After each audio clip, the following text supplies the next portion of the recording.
Okay, good morning students. आप लोग तो आज मुझसे पहले ही आ गए क्लास में, बहुत अच्छी बात है। ये तो थोड़ा सा लेट हो गया मैं।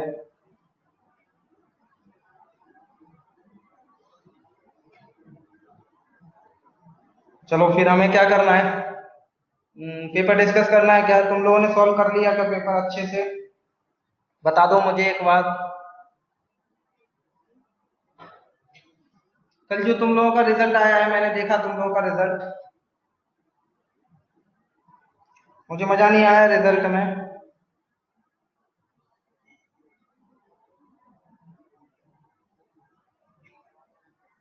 मतलब मैथ्स का तो मुझे पता है, पेपर मैथ्स का मैंने देखा, बाकी सब्जेक्ट का नहीं देखा। तो मैथ्स का जो पेपर था, मुझे जिस हिसाब से तुम लोगों को मैंने पढ़ाया है, तुम लोगों ने प्रैक्टिस की पता नहीं कितनी की। मुझे लग रहा था कि 60 के ऊपर भी पाँच छह बच्चे जाने चाहिए, पर हाईएस्ट 57 आया है। थोड़ा सा मजा नहीं आया मुझे एग्जाम में, क्योंकि कुछ क्वेश्चन तो मैंने देखा डायरेक्ट फॉर्मूला थे। डायरेक्ट फॉर्मूला याद है तो टिक लगा दो। मतलब 8-10 क्वेश्चन तो बिल्कुल फालतू थे तुम्हारे एग्जाम में। तो 5 6 7 8 क्वेश्चन को मान लो तो कितना हो गया? 30 मार्क्स तो वहीं से आ जाता है। तो मुझे ऐसा लग रहा था 60 के ऊपर 4-5 बच्चे जाने चाहिए, तो इसलिए थोड़ा मुझे मजा नहीं आया। पर कुछ लोगों ने कोशिश किया है, 1 2 3 4 5 बच्चे मुझे दिख रहे हैं जो 45 या उसके ऊपर हैं, तो वो लोग ला सकते थे फिर 60+। बाकी तो फिर ज्यादा नीचे हैं, तो फिर वो तो नहीं ला सकते थे। पर बाकी ये 5 बच्चे मुझे दिख रहे हैं 45 और उसके ऊपर। आप लोगों को पता रहेगा जिनके जिनके मार्क्स आए होंगे, 52 57 तक भी मार्क्स आए हैं, तो ये ला सकते थे 60+। मतलब आप लोगों ने थोड़ा बहुत कुछ तो मिस्टेक किया है, जो आपका मार्क्स नहीं आ पाया। पर ये खराब नहीं है। 50% से ऊपर मार्क्स लाना मतलब अच्छे मार्क्स है। पर जिस हिसाब से पेपर था, पेपर थोड़ा इजी था, तो ला सकते थे तुम लोग 60+ मार्क्स। ठीक है, कोई बात नहीं, आगे कोशिश करना। तो कोशिश करना, अभी इतना आ रहा है तो ये मार्क्स 100%, ये 70 80 तक जाने चाहिए। बल्कि तुम 100 में 100 का भी try कर सकते हो। मेहनत करो तो 100 में 100 भी आ सकते हैं। जब 10th में हम ये कोशिश करते थे 100 में 100 आए, तो अभी क्या नहीं कर सकते? चलो, मुझे कोई रिप्लाई नहीं कर रहा, मैं इतनी देर से रिप्लाई का वेट कर रहा हूँ। मुझे करना क्या है? Sir voice is not clear. बाकी लोग बोलो एक बार, वॉइस क्लियर नहीं है क्या? मतलब मैं जो बोल रहा हूँ आपको समझ नहीं आ रहा क्या? मैंने इतनी देर से रिजल्ट का डिस्कशन कर रहा था। ओके, मयूर को क्लियर है। मतलब मैं रिजल्ट का डिस्कशन कर रहा हूँ तो आप लोगों ने सुना मैं क्या बोल रहा था? Screen is not visible. Screen पे कुछ है ही नहीं तो क्या विजिबल होगा? अभी अभी हम बात कर रहे हैं। पहले मुझे बताओ तो सही क्या करना है हमें, इसलिए स्क्रीन विजिबल नहीं है। तो मैं आपका रिजल्ट का डिस्कशन कर रहा था, तो मैं वही बता रहा था कि मुझे मार्क्स में थोड़ा सा मजा नहीं आया। मुझे एक्सपेक्टेड था पेपर देख के 60+ 5 6 बच्चे आने चाहिए, तो आप लोगों ने थोड़ा थोड़ा मिस्टेक किया है। अरे मैं पेपर का पूछ रहा हूँ पहले, आप लोग पता नहीं क्या जवाब दे रहे हो। CAHA की बात नहीं कर रहा हूँ, मुझे पहले पेपर का बताओ, पेपर डिस्कस करना है या नहीं? मतलब आप लोगों ने पेपर सीरियसली सॉल्व कर लिया है, जो क्वेश्चन आपके एग्जाम में सॉल्व नहीं हुए थे? पहले पहले वो बताओ मुझे।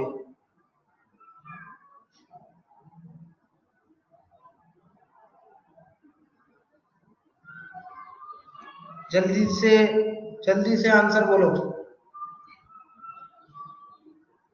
ओके, तो मतलब आप लोगों ने सॉल्व कर लिया है।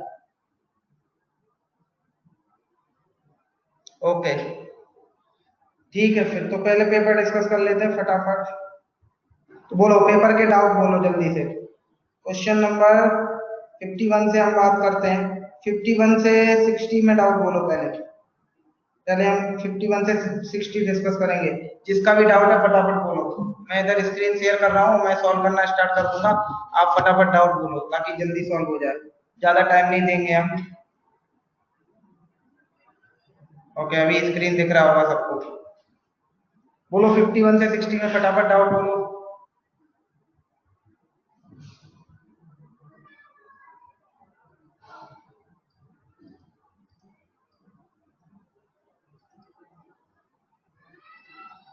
Paper discussion question number.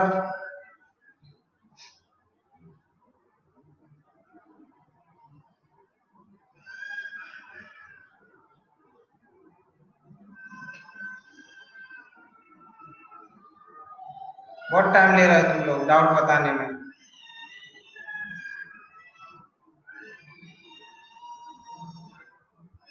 हाँ वेरी गुड, चलो क्वेश्चन नंबर 56 पे आ जाते हैं। बाकी लोग अपने डाउट भेज दो फटाफट, मैं ज्यादा वेट नहीं करूंगा। जब तक मैं 56 सॉल्व कर रहा हूँ तब तक आप अपने डाउट भेज दो। 60 तक के डाउट भेज दो अगर है तो, नहीं तो 60 के आगे भेज दो डाउट। चलो 56 वाला क्वेश्चन देख लेते हैं। इसमें दिया है एफ एक्स की वैल्यू कितनी है।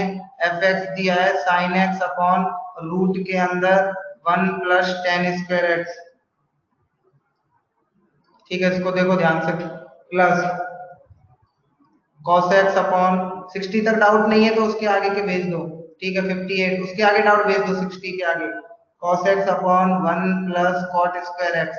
ठीक है, इसको ध्यान से समझना। तो ये हो गया हमारे पास साइन एक्स अपॉन, इसका फॉर्मूला होता है सेक स्क्वायर एक्स, तो रूट के बाहर आएगा sec x. 1 plus tan square x होता है सेक स्क्वायर एक्स, रूट के बाहर आएगा सेक एक्स। अब हमें ये डिसाइड करना है सेक एक्स पॉजिटिव है नेगेटिव है। क्वाड्रेंट दिया है क्या, हमें नहीं बताया गया है एक्स किस क्वाड्रेंट में है, तो हम नहीं बता सकते सेक एक्स पॉजिटिव है या नेगेटिव है। लास्ट क्लास में किसी ने बोला था सर जब हमें नहीं पता चलता कि ये पॉजिटिव है नेगेटिव है तो मॉड लगा देते हैं, क्योंकि रूट के बाहर हम नेगेटिव नंबर नहीं लिख सकते। तो जब हम रूट का आंसर लिखते हैं तो एक बार कंफर्म करते हैं क्या ये पॉजिटिव है, हमें नहीं पता चल रहा है तो मॉड लगा दिया। सेम लॉजिक से यहाँ पे ये हो जाएगा cosec स्क्वायर एक्स, तो बाहर आएगा cosec एक्स, तो मॉड लगा दो यहाँ पे। सर वॉइस क्लियर नहीं है, सबको नहीं है क्या वॉइस क्लियर? मुझे नहीं लगता कि मेरी साइड से प्रॉब्लम है, मेरा नेटवर्क तो अच्छा आ रहा है। तो ये कितना हो जाएगा, देखो मयूर ने बोला क्लियर है, हाँ मुझे पता है मेरा नेटवर्क क्लियर आ रहा है। चलो ये sec x ऊपर जाएगा तो क्या हो जाएगा cos x। ठीक है, ये cosec x ऊपर जाएगा तो क्या हो जाएगा sin x। आई थिंक यहाँ तक समझ गए होगे आप। अब ये क्या बोल रहे हैं कि ये कांस्टेंट होना चाहिए, कांस्टेंट होना चाहिए मतलब इसमें x नहीं आना चाहिए, और x नहीं आना चाहिए इसका मतलब क्या है, इसका मतलब ये है कि ये sin x cos x लिखा है और ये भी sin x cos x लिखा है। तो अगर दोनों का साइन सेम हुआ तो दोनों ऐड हो जाएंगे, ऐड हो जाएंगे तो 2 sin x cos x आ जाएगा। तो फिर तो ये इंडिपेंडेंट नहीं होगा, मतलब ये कांस्टेंट नहीं आएगा क्योंकि इसमें x आ जाएगा। तो ये कांस्टेंट तभी हो सकता है जब इसमें से x कैंसिल हो जाए और दोनों टर्म सेम है sin x cos x sin x cos x। इसका मतलब दोनों का मैग्नीट्यूड तो सेम है, पर अगर साइन अपोजिट हो जाए तो ही ये कैंसिल हो सकते हैं। तो साइन अपोजिट कब हो सकता है, सेकंड क्वाड्रेंट में अगर x है हमारा तो ये cos x आएगा नेगेटिव, तो ये माइनस के साथ ओपन होगा और ये प्लस के साथ ओपन होगा, तो दोनों कैंसिल हो जाएंगे। तो सेकंड क्वाड्रेंट में ये हो जाएगा sin x minus cos x। जानते हो cos x नेगेटिव होता है और मॉड के अंदर का क्वांटिटी अगर नेगेटिव होता है तो माइनस के साथ मॉड ओपन होता है, प्लस cos x, और ये हो जाएगा sin x। ये प्लस होगा क्योंकि सेकंड क्वाड्रेंट में sin x पॉजिटिव होता है, कैंसिल हो गया, तो ये आंसर आ गया हमारा जीरो। जीरो मतलब कांस्टेंट। सेम लॉजिक से अगर x फोर्थ क्वाड्रेंट में है तो आप समझ जाओ ये नेगेटिव में ओपन होगा और ये पॉजिटिव में ओपन होगा, फिर भी कैंसिल होगी, ये जीरो हो जाएगा। अब हम ऑप्शन देखते हैं। पहला ऑप्शन फर्स्ट क्वाड्रेंट का है तो गलत है, वो उसमें कांस्टेंट नहीं आएगा। सेकंड ऑप्शन सही है क्योंकि सेकंड क्वाड्रेंट का है। थर्ड ऑप्शन गलत है क्योंकि थर्ड क्वाड्रेंट का है। और फोर्थ ऑप्शन भी गलत है, माइनस पाई बाय टू से पाई बाय टू, मतलब ये फोर्थ और फर्स्ट को मिला के हो गया, तो इस पूरे में ये कांस्टेंट नहीं रहेगा, आधे में कांस्टेंट रहेगा और आधे में नहीं रहेगा, इसलिए ये भी आंसर गलत है। तो बी ऑप्शन मतलब सेकंड वाला ऑप्शन सही हो गया। फिर नोट कर लो इसको। आई थिंक ये क्लियर हो गया होगा, कार्तिक ने डाउट पूछा था, कार्तिक क्लियर हो गया क्या?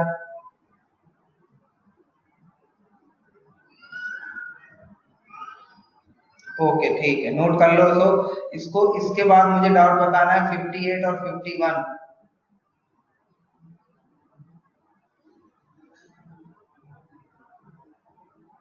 हाँ 51 अच्छा क्वेश्चन है।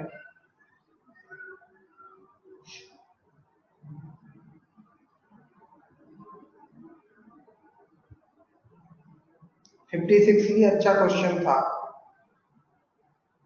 58 पूछ रहे हो, किसने पूछा है 58? मयूर ने पूछा है। मयूर 58 बहुत ही इजी क्वेश्चन है पर उसका आंसर गलत है मयूर। आई थिंक आप इसीलिए डाउट पूछ रहे हो। आई थिंक उसका आंसर सेकंड होना चाहिए, वन आएगा उसका आंसर।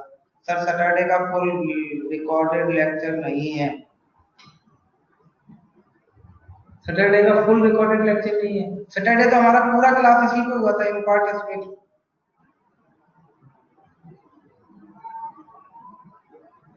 आई थिंक फुल होना चाहिए उसमें। मैं एक बार उसका रिकॉर्डिंग चेक करूंगा सैटरडे वाले लेक्चर का, फिर कंफर्म कर सकता हूँ। तो 58 में एक बार कंफर्म करो मयूर। मयूर आई थिंक आपका भी 1 आया है क्या? आंसर आंसर 1 होना चाहिए। ये 72.5 है, इसको हम कन्वर्ट कर सकते हैं 17.5 में। यस 1 आएगा आंसर। इसका आंसर सेकंड होना चाहिए, आंसर की में गलत दिया है ये। ओके यही डाउट था आई थिंक मयूर, आपको क्लियर हो गया होगा 58। ओके ठीक है, चलो फिर मुझे डिस्कस करना है 51। ठीक है 51 में डिस्कस करूंगा, इसके बाद बाकी डाउट भेजो मुझे, 60 के आगे के डाउट भेजो। जब तक मैं 51 सॉल्व कर रहा हूं तब तक मुझे आगे के डाउट भेज दो, ताकि हमारा टाइम वेस्ट ना हो। सर हमारा बीच में से जूम पे लिया, नहीं जूम पे मैंने सैटरडे को नहीं लिया था, आई थिंक फ्राइडे को लिया था। और जो जूम पे लिया था वो वाला पार्ट मैंने अपलोड किया था एडोबॉक्स पे, वो एडोबॉक्स पे है, मैंने चेक किया। जूम पे जो हमने लेक्चर लिया था वो फ्राइडे को आई थिंक लिया था, तो उस दिन मैंने लास्ट का पार्ट मैंने अपलोड किया है एडोबॉक्स पे। उससे पहला वाला पार्ट आई थिंक इस पे अपलोड हुआ होगा, ये क्या बोलते हैं इम्पार्टस पे। 58 का करेक्ट ऑप्शन क्या है? 58 का करेक्ट ऑप्शन होगा सेकंड। 10:45 1 होता है, तो सेकंड वाले ऑप्शन में वो 1 हो रहा है, बाकी किसी ऑप्शन में वो 1 नहीं हो रहा है, तो सेकंड होना चाहिए उसका। ओके ये नोट कर लिया क्या सबने? बोलो फिर मैं 51 सॉल्व करता हूँ।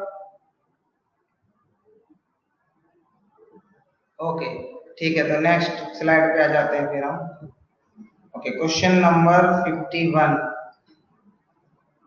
ठीक है 51 की बात कर लेते हैं। 51 अच्छा क्वेश्चन है, ध्यान से देखो।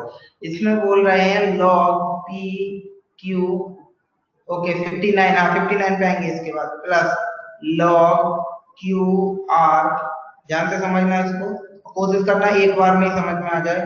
log r p, ये वेनिस हो रहा है, वेनिस हो रहा है मतलब इसकी वैल्यू 0 है। तो अगर ये वेनिस हो रहा है और इसकी वैल्यू 0 है, तो फिर हमसे क्या पूछा है? Yes sir voice is not clear.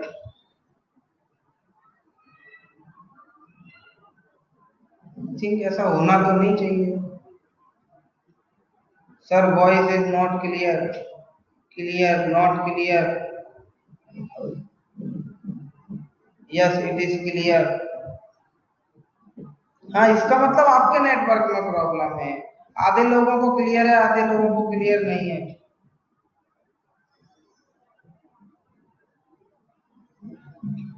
Okay नहीं तो मैं थोड़ा वेट कर लेता हूँ 2 मिनट।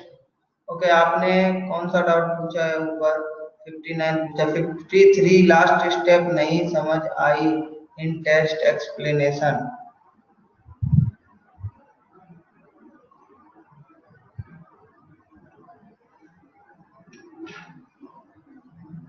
53 नहीं समझ आई, 53 में तो कुछ है ही नहीं एक्चुअली।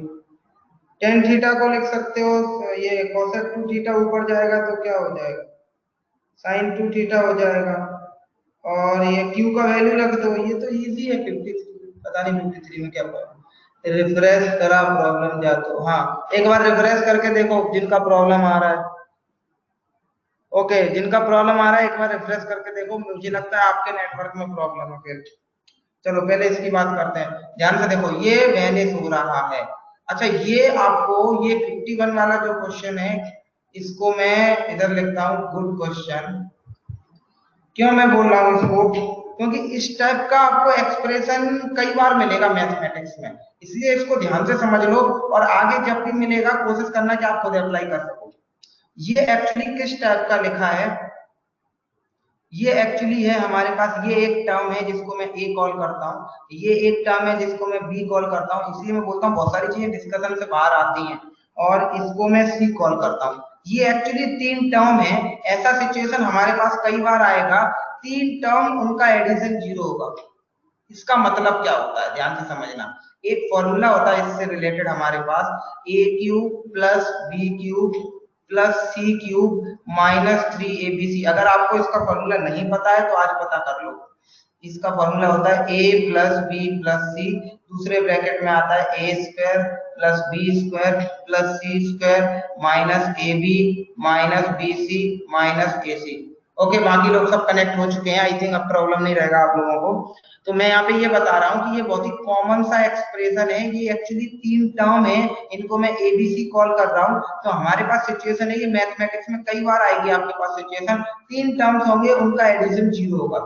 इस बात का मतलब क्या होता है, ध्यान से देखो, इस टाइप का एक फॉर्मूला होता है हमारे पास, पता नहीं ये फॉर्मूला आपको पता है या नहीं पता है, बेसिक मैथ्स में शायद बताया गया हो आपका फॉर्मूला, नहीं पता है तो आज पता कर लो। ये एक फॉर्मूला होता है, यहाँ पे जो एक फैक्टर होता है इसका, लेफ्ट हैंड साइड का जो एक फैक्टर होता है वो होता है a प्लस बी प्लस सी, कहने का मतलब है 3 टर्म का एडिशन। दूसरा फैक्टर आता है ये, तो यहाँ पे हमें दिया गया है a प्लस बी प्लस सी 0 है, क्वेश्चन में दिया गया है। तो ऐसा सिचुएशन जब भी हमारे सामने आएगा, इसका मतलब है लेफ्ट हैंड साइड की वैल्यू 0 हो जाएगी, मतलब a cube plus B cube plus C cube equals to हमारे पास 3abc हो जाएगा, क्योंकि राइट साइड हमारा 0 हो गया। क्यों 0 हो गया? क्योंकि ये वाला फैक्टर 0 है, 0 इंटू समथिंग 0 होता है, इसको राइट में लाओगे तो ये मिल जाएगा आपको। आई थिंक आप समझ पाए। ऐसा सिचुएशन जब भी आपके सामने आए तो समझ जाना, इसका मतलब है a cube plus B cube plus C cube equals to 3abc, क्योंकि ये एडिशन 0 है, मतलब राइट साइड वो 0 है।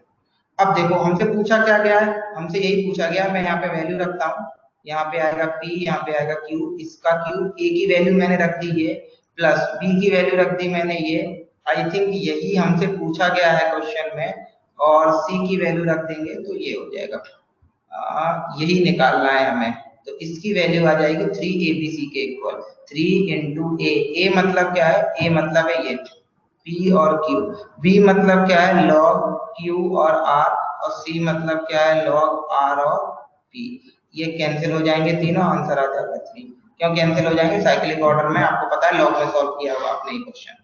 ये हो जाएगा log q अपॉन p, ये हो जाएगा r अपॉन q, ये हो जाएगा p अपॉन r, ऊपर नीचे सब कैंसिल हो जाएंगे, तो इसका आंसर आ जाएगा 3। बोलो क्लियर हुआ क्या? ये अच्छा क्वेश्चन था। इस टाइप का क्वेश्चन आपको मिलेगा जिसमें ये दिया हुआ a plus B plus C equals to 0। ऐसा अब a की जगह कुछ भी हो सकता है, b की जगह कुछ भी हो सकता है, c की जगह कुछ भी हो सकता है, डिपेंडिंग अपॉन द चैप्टर। अलग अलग चैप्टर में, ये लॉग का चैप्टर था, इसलिए लॉग के टर्म से अलग अलग टर्म्स यहाँ पे आ सकते हैं। ऑड प्राइम नंबर एंड, हाँ ये ऑड प्राइम नंबर होता है। ठीक है, तो इसका आंसर आ जाएगा ए, फर्स्ट वाला आंसर आ जाएगा ऑड प्राइम।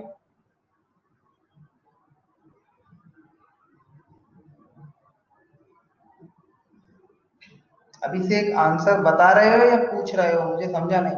अगर आप बता रहे हो तो सही है, मैं यही तो किया है, फर्स्ट ही तो किया है ऑड प्राइम। और अगर आप पूछ रहे हो तो मुझे समझा नहीं क्या पूछ रहे हो। हाँ बता रहे हो, ठीक है, 3 इज ऑड प्राइम नंबर, हाँ तो सही है फिर। चलो, किसी ने 53 पूछा था, मुझे नहीं समझा 53 में क्या डाउट पूछा है आपने, मैं एक बार बता देता हूँ फिर भी। 53 बहुत ही इजी क्वेश्चन है, sec टू थीटा ऊपर जाएगा तो cos टू थीटा हो जाएगा। जिसने भी डाउट पूछा है, मुझे नहीं याद रहा अभी किसने पूछा है, अगर आपको ऐसे ही बताने से क्लियर हो जाए तो बता देना मुझे, अदरवाइज फिर आपको मुझे लिख के बताना पड़ेगा। sec टू थीटा ऊपर जाएगा तो वो हो जाएगा cos two theta, cos two theta का फॉर्मूला लगा दो 1 माइनस 2 sin स्क्वायर थीटा, और Q की वैल्यू रख दो, Q की वैल्यू कितनी है P tan थीटा, और cosec टू थीटा ऊपर जाएगा तो हो जाएगा sin टू थीटा। बस एक लाइन में सॉल्व हो जाएगा क्वेश्चन। ठीक है, फिर भी मैं एक लाइन लिख देता हूँ यहाँ पे, ये नोट कर लो, नोट हो जाए तो बता देना मुझे।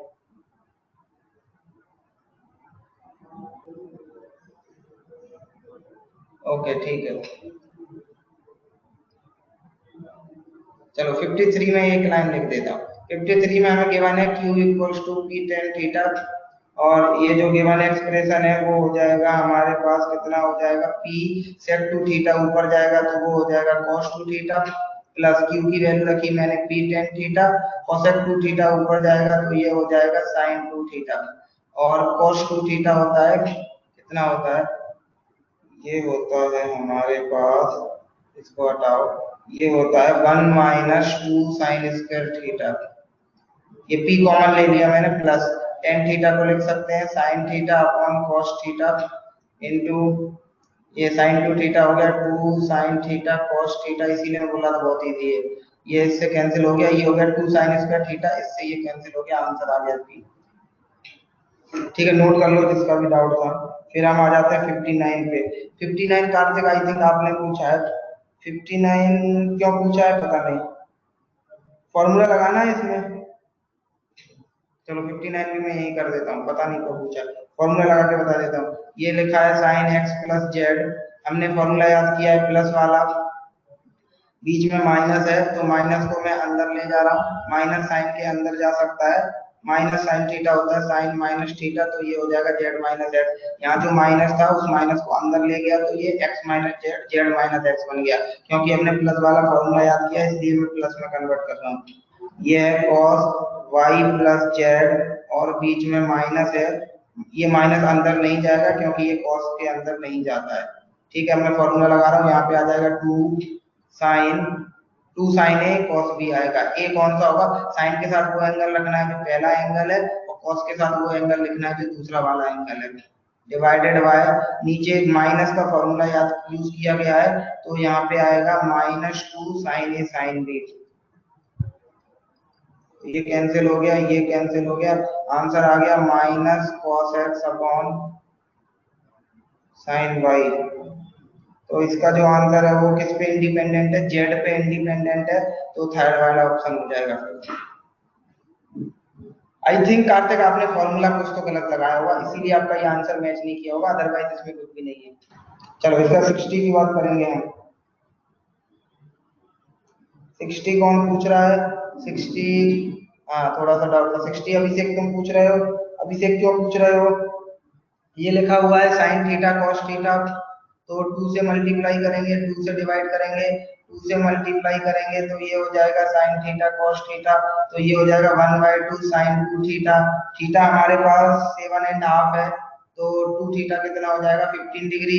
आई थिंक 15 डिग्री की वैल्यू आपने याद की है अभिषेक, यहाँ पे रख दो, साइन 15 कितना होता है √3 माइनस 1/2 √2, आंसर आ जाएगा √3 माइनस 1/4 √2, फोर्थ वाला आंसर। ओके समझ में आया अभिषेक आपको, ओके वेरी गुड। चलो इसके आगे के डाउट नहीं बताया आपने, फटाफट इसको नोट करो और आगे के डाउट बताओ 60 से 70 के बीच में। देखो 61 आ गया, फालतू क्वेश्चन मैंने बोला था आपको, 62 फालतू है, 63 64 इधर के तो सभी फालतू है, 65 तो बिल्कुल ही फालतू है,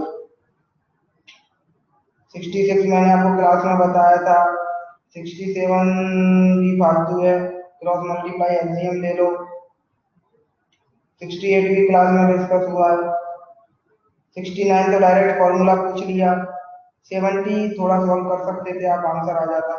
61 से 70 के बीच के तो बहुत ही इजी क्वेश्चन है। हाँ चलो 72 बता देंगे इसके बाद।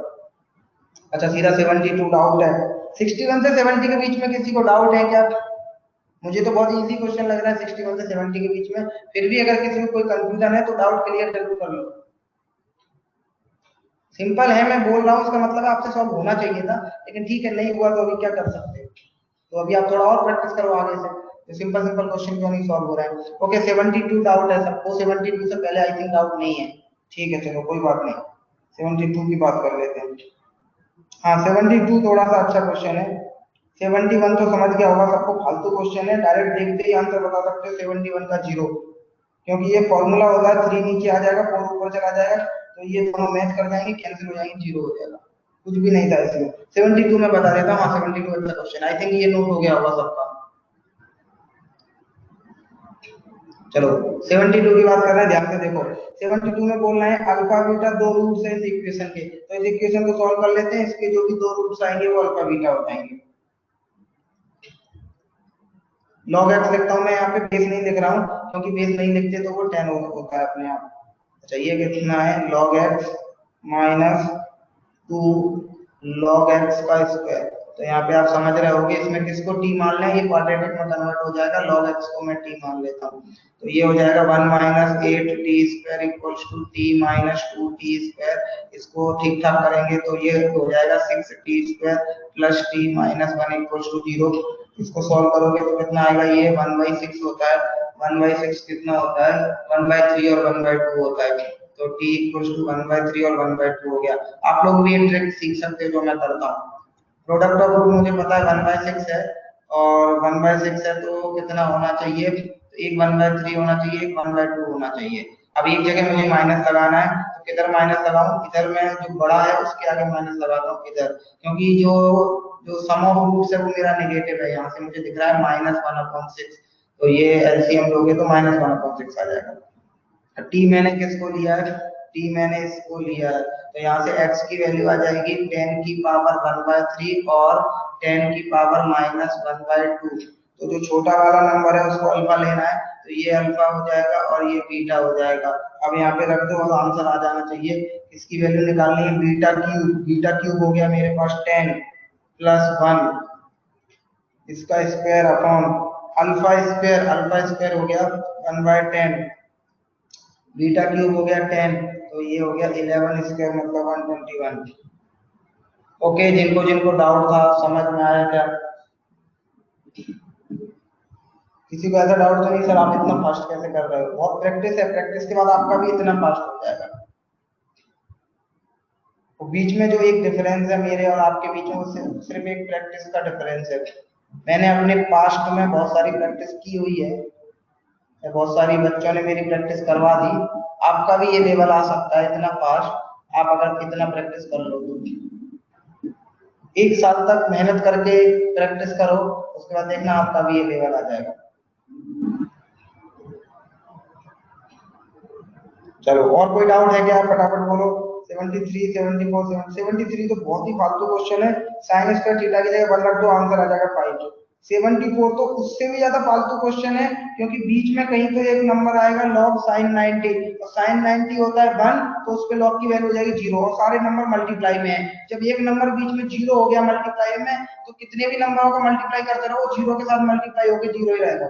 इतना फालतू क्वेश्चन पूछा है, देखते ही 0 टिक लगाना है बस। और 73 पे देखते ही 5 आ जाएगा। और 75 नंबर का क्वेश्चन हमने क्लास में डिस्कस किया हुआ है, बुकलेट का क्वेश्चन है आपका। कुछ तो ऐसे ही रिवीजन के क्वेश्चन डाल दिए थे पेपर में, आपने कितना सीरियसली बुकलेट सॉल्व किया है वो जानने के लिए।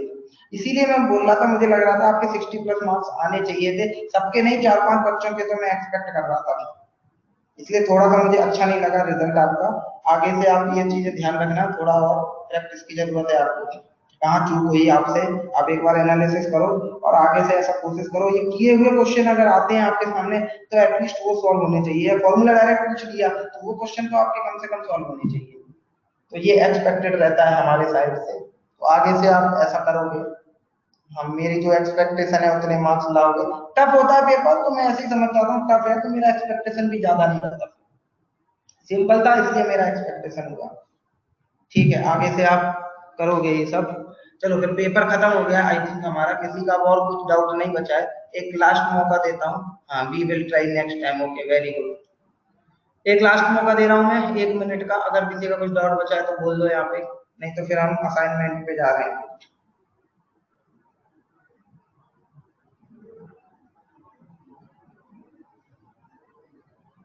हम असाइनमेंट में जाएंगे, ट्रिग्नोमेट्री नहीं सॉरी, हम किस पे जाएंगे?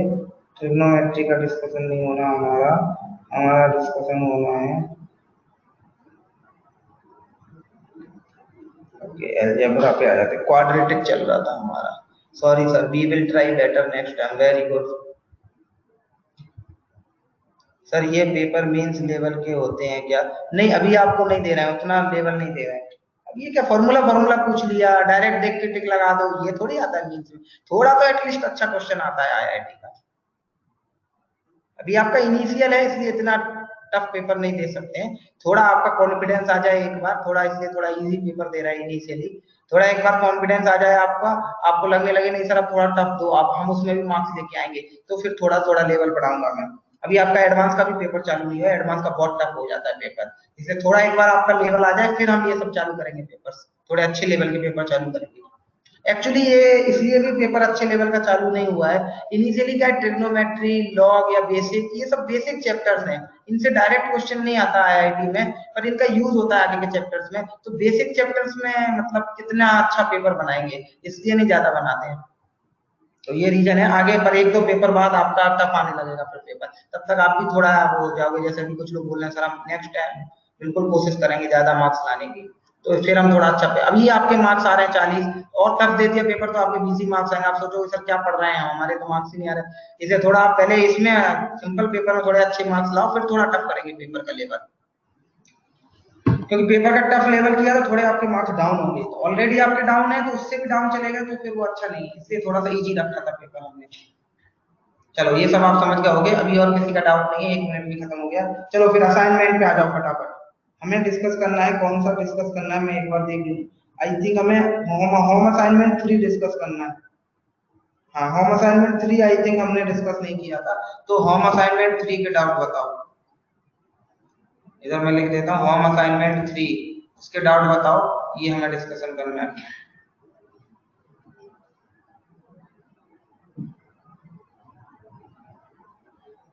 हाँ वेरी गुड। क्वेश्चन नंबर 10, बाकी लोग अपना डाउट बता दो तब तक। अच्छा 8 से भी आ गया, थोड़ा 1 सेकंड देख लेता हूँ मैं। चलो 8 पहले डिस्कस कर देता हूँ, फिर 10 बाकी किसी को डाउट हो तब तक बता देना मुझे। चलो अभी 8 डाल दिया मैंने, 8 के बाद 6 ले लेंगे। चलो तो 8 वाला क्वेश्चन देखो। 8 वाले क्वेश्चन में क्या बोलना है, रूट्स इक्वल हैं।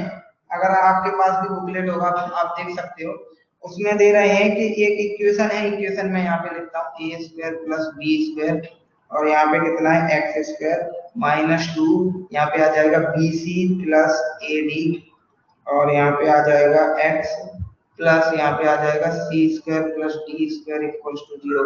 तो इसमें बोल रहे हैं ये जो इक्वेशन है उसके रूट्स इक्वल है, तो फिर एबीसीडी के लिए कंडीशन निकालो। तो रूट्स इक्वल है मतलब डी जीरो मतलब B square equals to 4ac, okay 6 7 8 10, ठीक है। बी स्क्वायर मतलब इसका स्क्वायर, तो ये हो जाएगा 4, इसका स्क्वायर कर रहा हूँ A square plus B square plus 2ab, okay equals to 4ac। तो ac का मल्टीप्लाई करेंगे तो a square C square plus a square D square plus b square C square plus b square D square.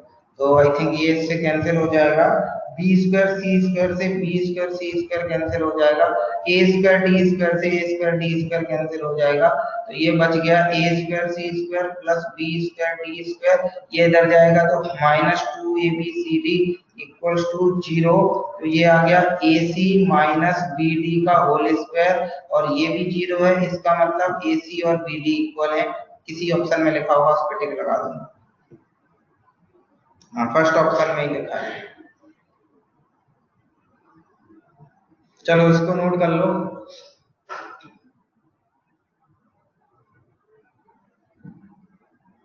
कल जो IIT, सुनते भी रहो note भी करते रहो फटाफट। कल जो आईआईटी एडवांस का पेपर हुआ, एक्चुअल पेपर जो आईआईटी एडवांस का हुआ, हमारे यहाँ के बच्चों का काफी अच्छा पेपर गया है, बात हुई मेरी। तो पर आईआईटी ने एक काम किया था इस बार।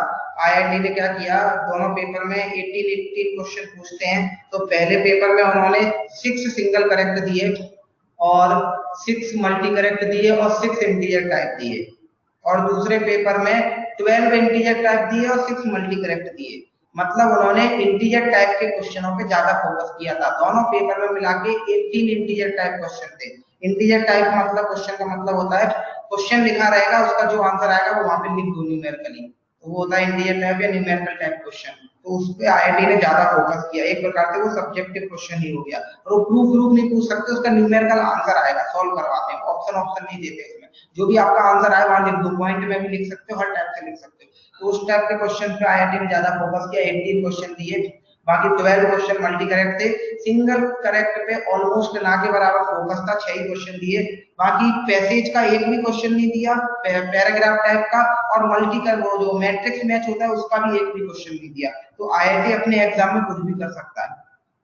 तो अभी वही मैं बता रहा हूँ, तो हर टाइप के क्वेश्चंस की प्रैक्टिस करना जरूरी होता है, क्योंकि आईआईटी कुछ भी कर सकता है। तो किसी भी सेक्शन को हम इम्पोर्टेंट और अनइम्पोर्टेंट नहीं मान सकते, क्योंकि आईआईटी ने इस बार पैराग्राफ हटा दिया और मैट्रिक्स मैच ही हटा दिया। तो हो सकता है आईआईटी अगली बार इंडियन टाइप ही हटा दे, कुछ भी कर सकता है आईआईटी, हो सकता है सिंगल करेक्ट हटा दे या मल्टी करेक्ट हटा दे। तो हम ये नहीं कह सकते कोई सेक्शन इंपॉर्टेंट है या नहीं है। तो उसके बेसिस में बता रहा हूँ, आईआईटी का जो पैटर्न होता है वो फिक्स नहीं होता, वो कुछ भी पैटर्न दे सकते हैं। हाँ सबका पेपर बहुत अच्छा गया। तो हमारे यहाँ के बच्चों ने लॉकडाउन में भी अच्छे से पढ़ाई की थी, उनकी क्लासेस चल रहे थे, मैं ले रहा था उनका क्लासेस, तो उन्होंने कंटिन्यू मेहनत किया है टीचर्स के साथ। तो वो घर पे ही बैठ के प्रैक्टिस कर रहे थे, टीचर्स उनको ऑनलाइन क्लास ले रहे थे, प्रैक्टिस करवा रहे थे, तो फिर उनका अच्छा पेपर गया है। अभी कल आएगा एग्जैक्ट मार्क्स पता चलेंगे, 5 दिन बाद रिजल्ट भी आएगा। तो देखो एक्सपेक्टेड तो है 10,000 के अंदर 5-6 बच्चे आ सकते हैं, देखते हैं अभी रिजल्ट आएगा तो उसके बाद पता चलेगा। पर काफी अच्छा पेपर गया है इस बार बच्चों का। ठीक है, आप लोग भी मेहनत करोगे तो 2 साल बाद आपका भी बहुत अच्छा पेपर जाएगा। देखने मिलेगा क्या? हाँ बिल्कुल देखने मिलता है, इंटरनेट पे चले जाओ सब कुछ मिलता है, इंटरनेट पे सब कुछ अवेलेबल है। रिजल्ट कब आएगा? आई थिंक 5 तारीख तक रिजल्ट आ जाना चाहिए, मतलब इस वीक में रिजल्ट भी आ जाएगा आपका, इस वीक में लास्ट में 6 तारीख का, क्या नहीं 5 तारीख का, मतलब 1-2 दिन आगे जाएंगे नेक्स्ट वीक में। मेंस का तो बहुत ही अच्छा रिजल्ट आया, शायद आपको देखने भी मिला होगा, बहुत ही अच्छा रिजल्ट आया, मतलब 14-15 बच्चों को आराम से एनआईटी मिल जाएगा। इस बार बच्चों ने भी मेहनत किया, थोड़ा 2-3 महीने एक्स्ट्रा भी मिल गए थे तो उसका भी फायदा उठाया बच्चों ने। सब कुछ आपकी मेहनत पे ही डिपेंड करता है, आप जैसा मेहनत करोगे वैसा ही मार्क्स मिलेंगे आपको। और उसके लिए सबसे इंपॉर्टेंट होता है केमिस्ट्री। केमिस्ट्री आपका बहुत ही स्कोरिंग सब्जेक्ट होता है, मतलब कम मेहनत के ज्यादा मार्क्स ला सकते हो उसमें। एक तो जल्दी सॉल्व हो जाता है, ज्यादा टाइम वेस्ट नहीं करवाता केमिस्ट्री हमारा, और एक तो ज्यादा मार्क्स भी देता है केमिस्ट्री में। मैथ्स का थोड़ा लेंथी भी होता है पेपर, थोड़ा टाइम भी लगता है सॉल्व करने में। आप पढ़ रहे हो केमिस्ट्री भी मैथ्स भी तो आपको समझ में आता होगा, केमिस्ट्री के क्वेश्चन ज्यादा इजी रहते हैं, कुछ तो याद करने वाले क्वेश्चन रहते हैं, थ्योरी आपको याद है तो डायरेक्ट टिक लगा सकते हो। मैथ्स में कोई गारंटी नहीं होती, क्वेश्चन सॉल्व करने जाओगे लास्ट में आंसर आएगा नहीं आएगा, गलत डायरेक्शन में चले गए, तो ये सब चांसेस थोड़े कम होते हैं केमिस्ट्री में। अगर आपने ठीक से कॉन्सेप्ट समझा है केमिस्ट्री में तो आप टिक लगा सकते हो क्वेश्चन पे। हमारे लेवल पे वो बहुत ब्रिलियंट थे क्या? नहीं, मैं अगर सीरियसली बोलूं तो इस साल के बच्चे उतने आईक्यू लेवल के बेसिस पे बोलूं तो उतने ब्रिलियंट नहीं थे। एक बच्चा था मधुर, उसको अगर छोड़ दिया जाए वो एक्सेप्शन था, बाकी बैच इतना ब्रिलियंट नहीं था आईक्यू लेवल के बेसिस पे, पर उन्होंने जो मेहनत किया है वो एक्स्ट्रा ऑर्डिनरी मेहनत है। मतलब शायद मैं उतना सोच भी नहीं सकता था जब मैंने वो बैच पढ़ाना स्टार्ट किया था कि ये बच्चे 2 साल तक इतना मेहनत करेंगे और इतने मार्क्स लेके आएंगे। मुझे तो एक्सपेक्टेड नहीं था, जैसे मैं बोल रहा हूँ मुझे एक्सपेक्टेड था कि आपके 60 प्लस मार्क्स आने चाहिए 5-6 बच्चों के, तो ऐसे में बोल रहा जो मुझे एक्सपेक्टेड नहीं था। मतलब मैं सोचूं कि 5-6 बच्चों के 60 प्लस आने चाहिए और आप 10 बच्चे 70-80 प्लस ले आओ, तो ऐसा उन्होंने काम करके दिखाया है। तो आईक्यू लेवल के वाइज बोलेंगे तो वो इनिशियली उतने ब्रिलियंट नहीं थे, पर जो उन्होंने मेहनत किया है वो बहुत ही अनएक्सपेक्टेड और एक्स्ट्रा ऑर्डिनरी मेहनत है। वो पता नहीं उन्होंने कैसे किया है, आप उनसे ही बात करो तो ही वो बता सकते हैं कि उन्होंने कैसे इतना मेहनत किया है और इतना मेहनत करने के लिए इतना मोटिवेशन उनको कहाँ से मिला। मतलब मैं तो देता हूँ थोड़ा बहुत मोटिवेशन, तो पता नहीं इतना मोटिवेशन कहाँ से मिला। मेरे मोटिवेशन से तो उतना काम नहीं हो सकता, मुझे तो नहीं लगता। मतलब उनको सेल्फ मोटिवेटेड होंगे वो बच्चे शायद। तो आप देख सकते हो उसमें आईक्यू लेवल या ब्रिलियंसी इतना मैटर नहीं करती है, वो एक पॉजिटिव फैक्टर होता है आपके साथ, पर अगर आप उसका यूज ही मत करो, मेहनत ही मत करो, तो वो ब्रिलियंसी भी फिर किसी काम की नहीं है। तो मेन इंपॉर्टेंट होता है आपकी मेहनत। चलो ये 8th वाला क्वेश्चन हो गया, अब मैं आता हूँ क्वेश्चन नंबर 6 पे। चलो क्वेश्चन नंबर 6 की बात कर लेते हैं। तो इसमें दिया है रूट्स क्या है, रियल है, तो दोनों इक्वेशन के रूट्स रियल हैं, तो फिर बताओ पी क्यू आर में रिलेशन बताना है। हाँ चलो फिर मैं यहाँ पे लिखता हूँ एक बार, पहले पहला इक्वेशन लिखता हूँ 2qx plus R equals to 0, P X square plus 2, तो इसके रूट्स रियल हैं, तो रियल मतलब b greater than equals to 0, तो यहाँ से आ जाएगा 4q square minus 4pr is greater than equal to 0, ये इससे कैंसिल हुआ, q square greater than equals to pr।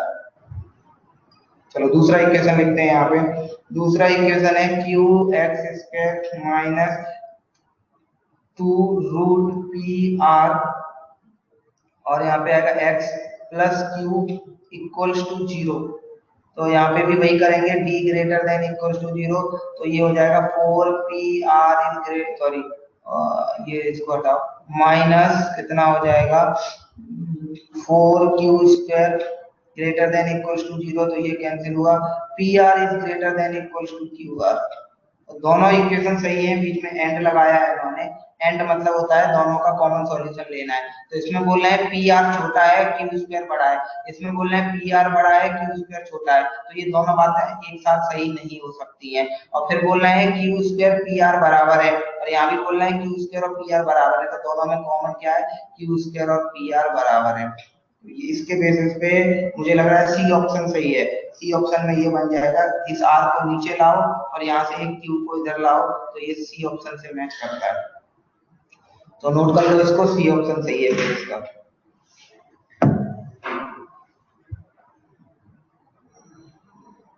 Sir आपके अंदाज से कल के पेपर मेंस से कितने स्टूडेंट में से कितने स्टूडेंट आईआईटी में जा सकते हैं?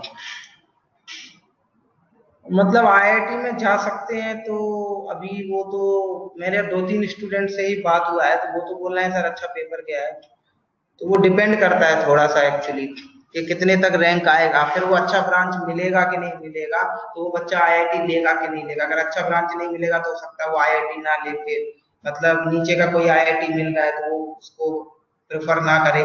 मतलब 10,000 के अंदर अगर रैंक आती है तो अच्छा रैंक माना जाता है, मतलब आपको आईआईटी मिल सकता है, पर अगर आप लोगे तब। और ओबीसी कैटेगरी में है तो फिर 7-8 हजार तक भी आपको अच्छा ब्रांच मिलने का चांस रहता है अच्छी आईआईटी में। और जनरल कैटेगरी में तो 5,000 के अंदर रैंक नहीं आएगा, तो फिर आपको अच्छा ब्रांच और अच्छा आईआईटी नहीं मिलता है। तो जनरली कई बार बच्चे प्रेफर भी नहीं करते, वो भी होता है थोड़ा। तो सब मिला के भी मैं मानूं तो 5-6 बच्चे तो मुझे एक्सपेक्टेड हैं अभी आईआईटी के लिए। बाकी को नहीं मिलेगा तो बाकी को एनआईटी तो मिल ही रहा है ना, एनआईटी तो 15 करीब बच्चों को मिल रहा है।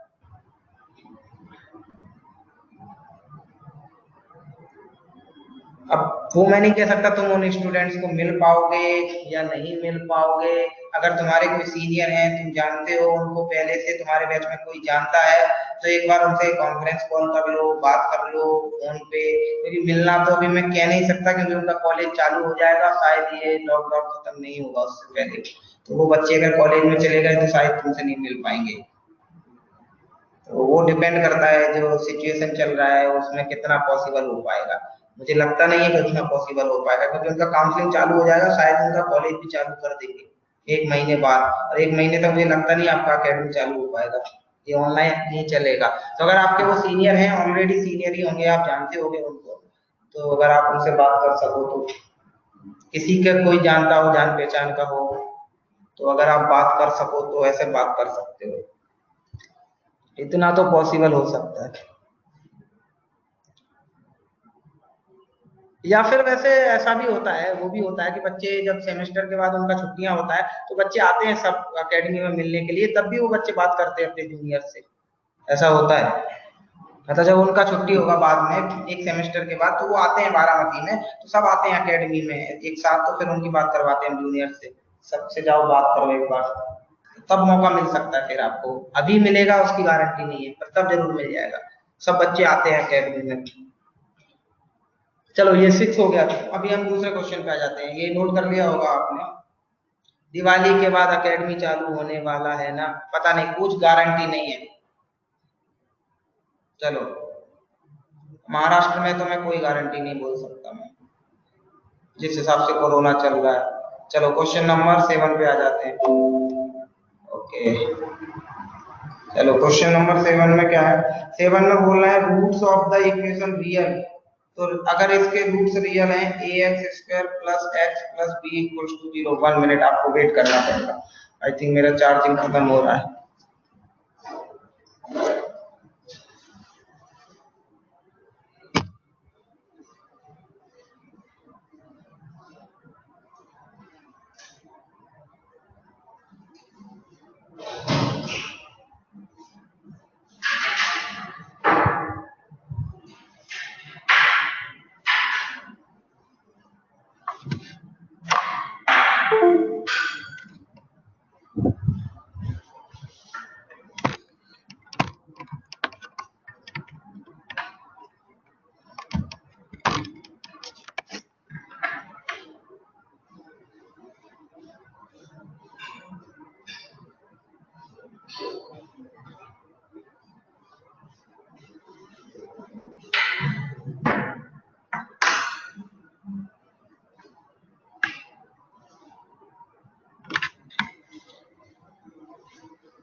हमें 11 घर पे ही मर्ज है।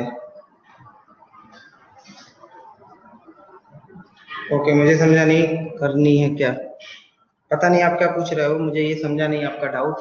चलो इस क्वेश्चन की बात कर लेते हैं फिर। तो इसमें क्या दे रहे हैं, ये जो इक्वेशन है इसके रूट्स रियल हैं, तो अगर रूट्स रियल हैं, हाँ 11th ऑलमोस्ट आपके घर पे ही हो जाएगी शायद, अगर 3 महीने अगर और नहीं खुला तो, 3 महीने से पहले खुल गया तो, नहीं 3 महीने तो नहीं, अभी 5 महीने जाएंगे शायद, उससे पहले खुल जाएगा इस कॉलेज, तो 5 महीने तक तो वेट नहीं होगा।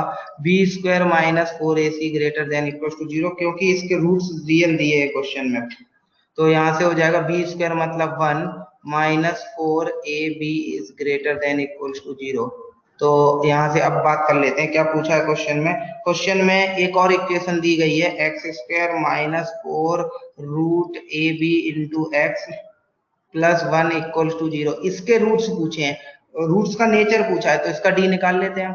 डी कितना होगा, 16ab - 4, तो यहाँ से 4 कॉमन लिया तो 4ab - 1, तो 4ab - 1, तो यहाँ से 4ab को अगर हम उधर ले जाएं तो ये आ जाएगा 4ab और ये इधर रह जाएगा 1, तो 1 बड़ा है 4ab छोटा है, 4ab छोटा है 1 बड़ा है, मतलब ये नेगेटिव आएगा लेस देन 0, तो रूट्स क्या हो जाएंगे, रूट्स हो जाएंगे इमेजिनरी। ठीक है, तो ये हो गया 6 हो गया, 7 हो गया, 8 हो गया, और तो पूछा था 10th वाला डाउट। अच्छा 9th वाला तो कर ही लिया होगा आपने, इसका एक रूट दिया है, इसमें लिखा भी है कि ये रेशनल है, तो फिर तो एक रूट 2 + √3 है, तो दूसरा हो जाएगा 2 - √3। अब वहां से सम ऑफ रूट निकाल लो, प्रोडक्ट ऑफ रूट निकाल लो, तो ए और बी आ जाएगा आपका। ठीक है, चलो ये हो गया क्या, 7th वाला समझ में आ गया क्या। अभी मुझे सॉल्व करना है क्वेश्चन नंबर 10।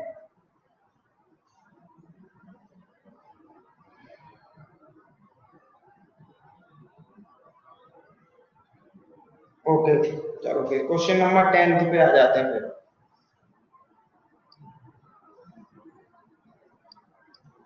क्वेश्चन नंबर 10 समझो फिर। क्वेश्चन नंबर 10 में क्या दिया है, a - b x²। अच्छा यहाँ पे एक चीज और बताऊंगा मैं आपको, b - c x plus c - a equals to 0। अच्छा देखो इधर ध्यान से, ये जो कोएफिशिएंट है और ये जो कोएफिशिएंट है और ये जो कोएफिशिएंट है, इन तीनों को ऐड करो,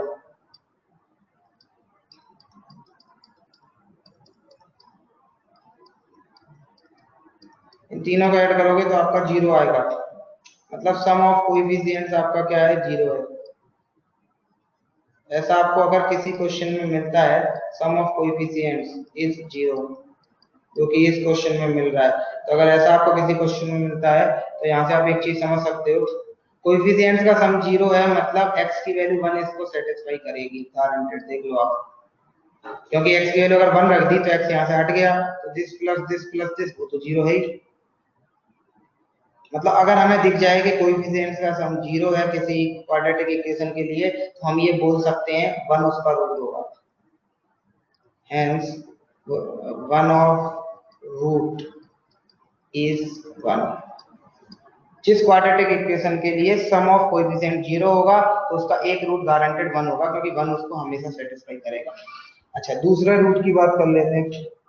अब इसमें बोल रहे हैं रेशनल रूट्स हैं, इसके प्रूफ करना है ये हमें, तो ठीक है, एक रूट तो 1 आ गया और 1 रेशनल है, तो एक रूट तो रेशनल हो गया, एक प्रूफ हो गया, और दोनों रेशनल है ऐसा हमें प्रूफ करना है। और इसमें दिया है एबीसी रेशनल है, तो बहुत अच्छी बात है इसमें, तो अगर एबीसी रेशनल है तो ये भी रेशनल होगा, ये भी रेशनल होगा, ये भी रेशनल होगा। रेशनल माइनस रेशनल क्या होता है, रेशनल होता है, तो कोएफिशिएंट्स क्या होगा, कोएफिशिएंट्स रेशनल हो गए। और मैंने आपको बताया था, मैंने नेचर ऑफ रूट्स का सेकंड पॉइंट याद करो, अगर कोएफिशिएंट रेशनल है तो फिर क्या होता है, दोनों रूट्स रेशनल आएंगे या तो इरेशनल आएंगे, और एक रूट रेशनल है तो दूसरा भी रेशनल आएगा, दूसरा इरेशनल नहीं हो सकता। अगर दूसरा इरेशनल हुआ तो उसका कॉन्जुगेट पेयर आ नहीं पाएगा, इसलिए दूसरा इरेशनल नहीं हो सकता, क्योंकि एक रूट रेशनल है तो दूसरा भी रेशनल होगा, ये हमने ऑलरेडी थ्योरी में पढ़ा है, तो बस ये प्रूफ हो गया, थ्योरेटिकली यहाँ पे लिख देना हेंस प्रूफ, बस ठीक है, समझ में आ गया होगा फिर। बोलो समझ में आ गया क्या?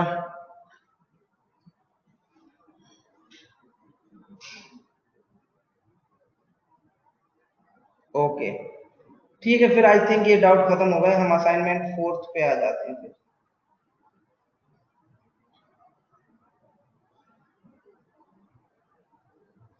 ठीक है, तो क्लास असाइनमेंट 4 फिर हम डिस्कस करते हैं। सॉल्व किया है क्या आप लोगों ने क्लास असाइनमेंट 4?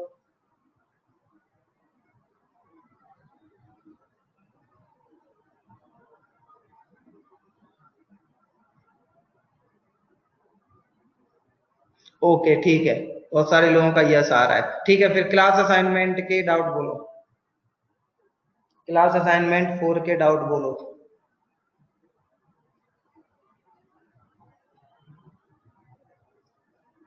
अच्छा, हाफ ही किया है सॉल्व। 8 9 10।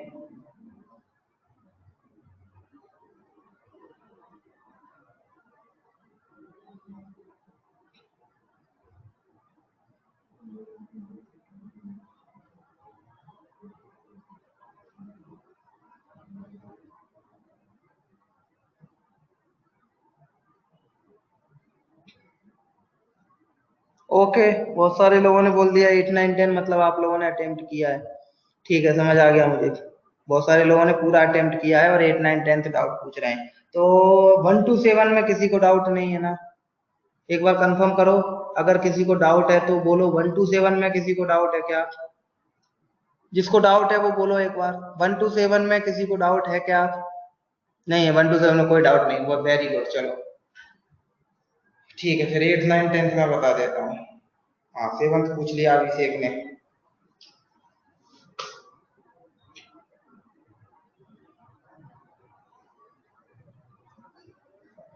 अभिषेक एलसीएम लो क्वेश्चन नंबर 7 में, alpha square plus beta square upon alpha beta square. Class assignment 4 question number 7 में एलसीएम लोगे तो alpha square plus beta square upon alpha beta का होल स्क्वायर। रिकॉर्डेड लेक्चर में theory का part नहीं है। अथर्व, आप किसकी बात कर रहे हो?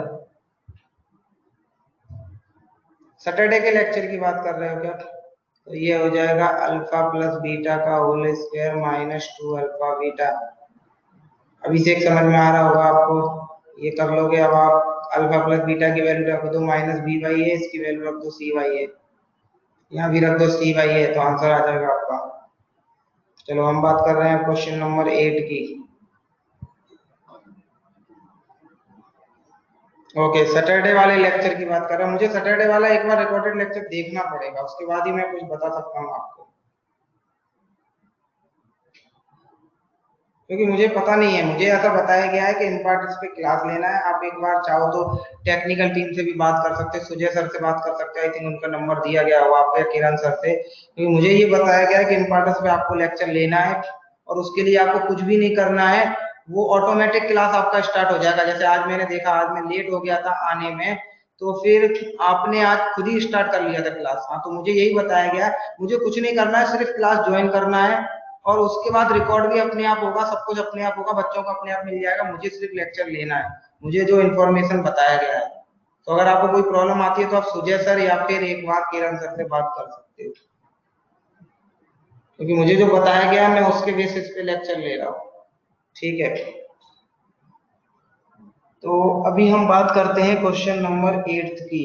तो 8 में क्या है, alpha cube plus beta cube upon alpha की पावर -3 प्लस बीटा की पावर -3 ये दिया गया। ठीक है, इसको ध्यान से देखना। Alpha cube plus beta cube, ये कुछ लोगों ने इसका फॉर्मूला लगाया होगा, पर मैं उसके लिए आपको सजेस्ट नहीं करूंगा। मैं बोलूंगा पहले सिंप्लीफाई कर लो, अगर जरूरत पड़ेगी तो हम फॉर्मूला लगाएंगे। पता चला जरूरत ही नहीं है, हमने ऐसे ही फॉर्मूला लगा दिया। Alpha cube plus beta cube upon LCM लेंगे तो ये आएगा alpha cube plus beta cube upon alpha beta का होल क्यूब। तो ये ऊपर जाएगा, ये इससे कैंसिल हो जाएगा, तो ये आ जाएगा फाइनली अल्फा बीटा का होल क्यूब। तो यहाँ से आंसर आ जाएगा मेरे पास c अपॉन ए, सी क्यूब अपॉन ए क्यूब। ओके, जिसका भी डाउट था समझ में आ गया होगा आई थिंक।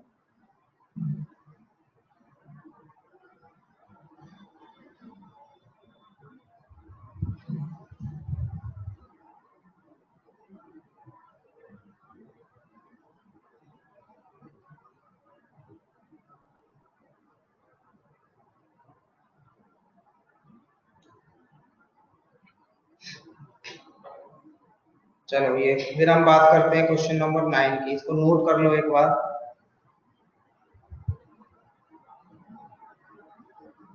क्वेश्चन नंबर 9 बहुत अच्छा क्वेश्चन है, मैं आपको यहाँ पे समझाऊंगा और आप उसका कंसेप्ट देखो। मैं आपको क्या बता रहा हूँ, मेरे जो मैं पढ़ाने का तरीका है मेरा, आप थोड़ा उससे एडजस्ट हो जाओगे अभी कुछ दिनों में। मेरे जो पढ़ाने का तरीका है वो थोड़ा सा डिफरेंट है। मैं बहुत सारी चीजें डिस्कशन में क्लियर करता हूँ, और किसी टीचर का भी हो सकता है ऐसा। तो बहुत सारे कंसेप्ट आपको डिस्कशन में मिलेंगे। तो आप ये नहीं बोल सकते कि जो मैंने क्लास में जो थ्योरी पढ़ाई है वही फाइनल थ्योरी है, नहीं ऐसा नहीं बोल सकते आप। क्योंकि मैं ऐसे ये सारे पॉइंट्स ऐसे इनफाइनाइट पॉइंट्स हैं, तो मैं ऐसे आपको लिखवा नहीं सकता ऐसे एक एक पॉइंट करके। बहुत सारे मैं आपको लिखवाता हूं पर बहुत सारे मैं आपको नहीं लिखवा सकता ऐसे।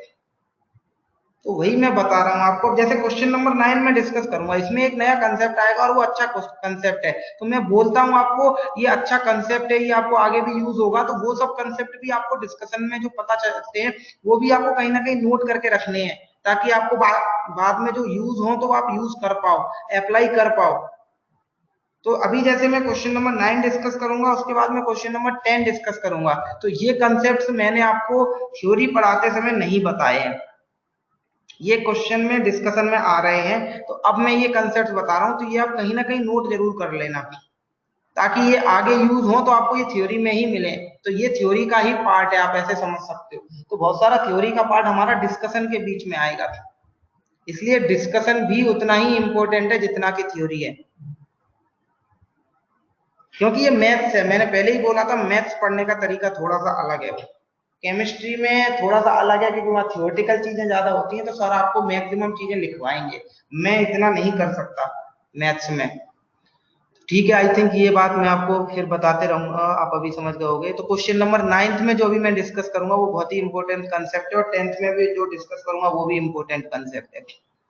इंपॉर्टेंट कंसेप्ट तो ये आपको पता होना चाहिए।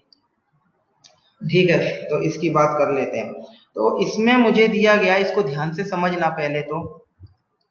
3x+5, मैं आपको बताते जाता हूँ। जो नॉर्मल क्वेश्चन है उनमें मैं ये सब नहीं बताऊंगा, जहां मैं बोलता हूँ कि ये इंपॉर्टेंट क्वेश्चन है, आगे भी कंसेप्ट है, आगे भी यूज होगा, तो उसको आप अलग से कहीं रखा करो ताकि आगे यूज हो तो आप यूज कर पाओ। ठीक है, तो ये एक्स स्क्वायर, ये एक इक्वेशन है जिसके रूट्स मुझे दिए गए हैं अल्फा बीटा। ठीक है, तो मैं यहां से ये बोल सकता हूं कि अल्फा इसको सेटिस्फाई करेगा। मतलब ये बात सही है क्योंकि अल्फा इसका रूट है, तो अल्फा इसको सेटिस्फाई करेगा। तो ये इक्वेशन मुझे मिल गई, मतलब इस पार्ट की वैल्यू मेरी 0 है। अब मैं क्या करूंगा, मेरे पास एक एक्सप्रेशन है जिसको मुझे लीनियर में कन्वर्ट करना है। तो देखना मैं कैसे कन्वर्ट करूंगा, ध्यान से समझना इधर। +7, बचपन में आपने डिवीजन एल्गोरिथम पढ़ा होगा, या डिवीजन थ्योरम पढ़ा होगा, या फैक्टर थ्योरम, या रिमाइंडर थ्योरम, कुछ तो नाम से आपने पढ़ा होगा। वो मैं यहाँ पे यूज करने जा रहा हूँ। तो ये मेरा हो गया डिवीजर, नहीं क्या बोलते हैं इसको, डिविडेंड। हाँ, ये मेरा हो गया डिविडेंड। इसमें मैं डिवाइड करूंगा तो ये मेरा हो गया डिवीजर। मैंने इसको डिवाइजर माना है, ऐसे ही मेरी मर्जी है, ये कंसेप्ट है। आगे कुछ तो कोसेंट आएगा, कोसेंट को मैंने क्यू मान लिया, प्लस कुछ तो रिमाइंडर आएगा, रिमाइंडर को मैंने आर मान लिया। जब आप इससे इसको इससे डिवाइड करोगे तो कुछ तो आपको कोसेंट मिलेगा और कुछ तो रिमाइंडर मिलेगा। ये डिवाइड करना आपको आना चाहिए, ये मैं एक्सपेक्ट कर रहा हूँ। और हो सकता है आपको बेसिक मैथ्स में भी एक बार सिखाया गया हो, या बचपन में आपने सीखा होगा कैसे डिवाइड किया जाता है। अब मैं क्या कर रहा हूँ, मैं यहाँ पे डिवाइड नहीं सिखाऊंगा आपको, वो मेरा काम नहीं है। आप चाहो तो बचपन में जाके रिवाइज कर लेना। अच्छा, मैं आपको यहाँ पे क्या बता रहा हूँ, मैं ये बता रहा हूँ कि क्वेश्चन कुछ तो आएगा। ठीक है, जो भी आएगा मुझे उससे क्या, और एक चीज यहाँ पे इम्पोर्टेंट है, वो इम्पोर्टेंट चीज ये है कि इसकी वैल्यू तो 0 है। अब आप ये मत बोलना, अब आप ऐसे भी इसको डाउट बोल सकते हो, कुछ बच्चे ऐसे डाउट बोलते हैं कि सर आप इससे डिवाइड कैसे कर सकते हो जब इसकी वैल्यू 0 है। तो मतलब वो उनका बोलना सही भी है और गलत भी है। सही कैसे है कि चलो इसकी वैल्यू 0 है तो 0 से डिवाइड करना गलत है सर, ये गलत बात है, 0 से डिवाइड नहीं किया जा सकता। तो बात सही है, और गलत इसलिए है कि मुझे नहीं पता ना इसकी वैल्यू 0 है, आप क्यों सोच रहे हो कि इसकी वैल्यू 0 है। आप तो नॉर्मल देखो ना, ये एक एक्सप्रेशन है और ये एक एक्सप्रेशन है। हमने बचपन में सीखा है हम किसी भी एक्सप्रेशन को किसी भी एक्सप्रेशन से डिवाइड कर सकते हैं, हमेशा मुझे कोसेंट और रिमाइंडर मिलेगा। रिमाइंडर तो हर बार नहीं मिलता, अगर पूरा डिवाइड हो जाए तो रिमाइंडर 0 मिलेगा, चलो 0 मिलेगा, कुछ तो मिलेगा ना, तो कोसेंट तो मिलेगा ही ना, गारंटेड। फिर आप ऐसे देखोगे सर इसकी वैल्यू 0 है, तो देखो मत ना आप इसकी वैल्यू 0 है, या ऐसे समझ लो कि कुछ तो शॉर्ट ट्रिक है, आप इतना ज्यादा दिमाग मत लगाओ, आंसर मैच करता है बस। तो इसको इससे डिवाइड करेंगे, कुछ तो कोसेंट आएगा, तो कोसेंट में यहाँ लिख दूंगा, रिमाइंडर में यहाँ लिख दूंगा। आप ध्यान से देखना, हमने बचपन में पढ़ा है, बचपन में मतलब बहुत बचपन में जाओ, जब आप बहुत छोटे थे तब हमें ये पढ़ाया गया था कि हम जिस नंबर से डिवाइड करते हैं रिमाइंडर उससे छोटा होता है। जैसे अगर आप 8 को डिवाइड करने जाओगे 3 से, तो रिमाइंडर आपका 3 से छोटा आएगा, इस बात की गारंटी है। डिवाइड करके दिखाता हूँ, यहाँ 2 आएगा, यहाँ 6 आएगा और ये 2। तो आप ऐसे लिखोगे 8 इक्वल्स टू 3, 2 आपका कोएफिशिएंट हो गया, 2 आपका रिमाइंडर है, मतलब रिमाइंडर गारंटेड आपका 3 से छोटा है। अब यहाँ पे देखो, मैं क्वाड्रेटिक से डिवाइड कर रहा हूं तो रिमाइंडर मेरा क्वाड्रेटिक से छोटा आएगा, ये बात बिल्कुल गारंटेड है। तो रिमाइंडर मेरा या तो लीनियर आएगा और या फिर कांस्टेंट आएगा, और क्वाड्रेटिक से छोटा आएगा। अब देखो ध्यान से, आ गया, आपने यहाँ लिख दिया और ये यहाँ भी कुछ तो लिख दिया। अब मैं इसकी वैल्यू रखूंगा 0, क्योंकि इसकी वैल्यू तो 0 है। 0 रखोगे तो 0 इंटू कोएफिशिएंट 0 हो गया, प्लस रिमाइंडर, तो ये जो भी आपका एक्सप्रेशन था तो ये हो गया रिमाइंडर, और रिमाइंडर आपका लीनियर है तो ये कन्वर्ट हो गया आपका लीनियर में। पता नहीं कितने लोगों को समझ में आया ये क्या बोला मैंने।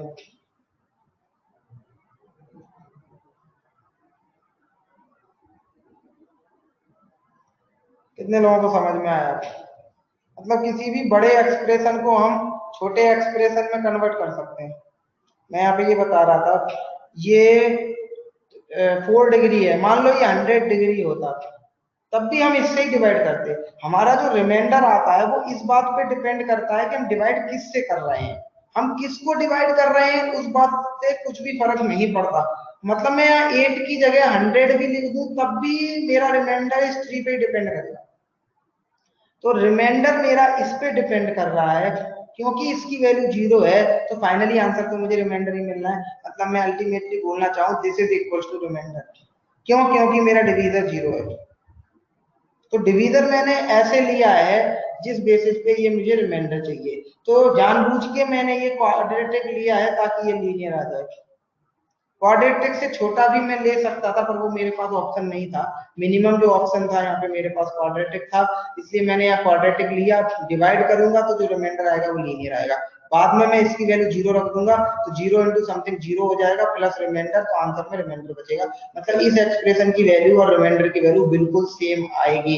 अगर आपको डाउट हो रहा है तो आप सॉल्व करो, रिमाइंडर मुझे बताओ, और फिर मैं देखता हूँ कि आप किसी भी पॉइंट पे अल्फा की कुछ भी वैल्यू डालो, एलएचएस और आरएचएस इक्वल आएगा, गारंटेड। आप कुछ भी नंबर डाल के देखो। ठीक है, अब बोलो, अब कितने लोगों को समझ में आया।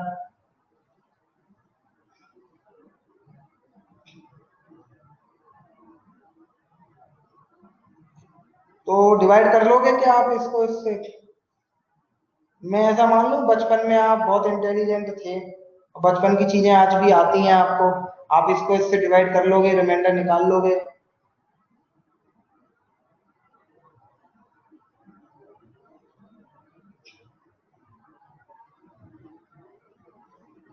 सर एक बार स्टेप बाय स्टेप करो ना, मुझे लगता है मैंने स्टेप बाय स्टेप ही किया है। आप ये बोलो सर डिवाइड करके भी आप ही दिखा दो, ऐसे पूछो, डिवाइड करना ही तो बचा है, बाकी मैंने तो सब स्टेप बाय स्टेप किया है।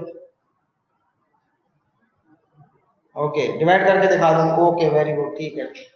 तो ये नोट कर लो पहले, एक्चुअली जो कंसेप्ट था वो कंसेप्ट समझो पहले, डिवाइड तो बाद में मैं करके दिखाऊंगा, आप पहले कंसेप्ट समझो।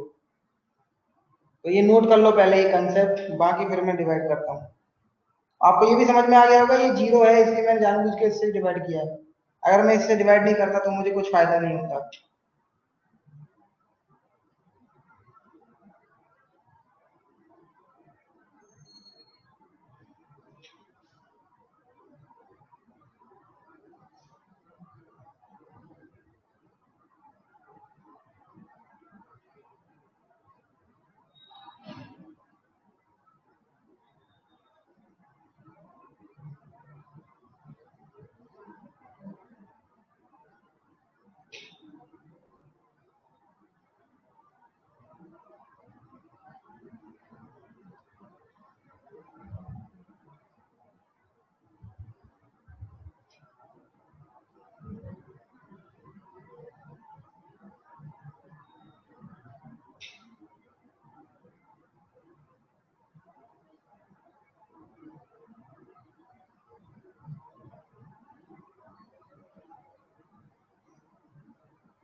ओके, नोट हो गया सबका।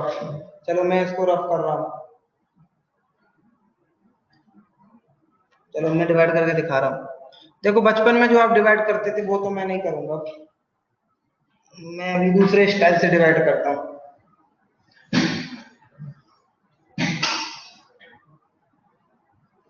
तो मैं यहाँ पे लिखता हूँ alpha raise to the power 4 plus 5 alpha cube, बचपन वाला आप बचपन में जाके पढ़ लेना, 7 अल्फा स्क्वायर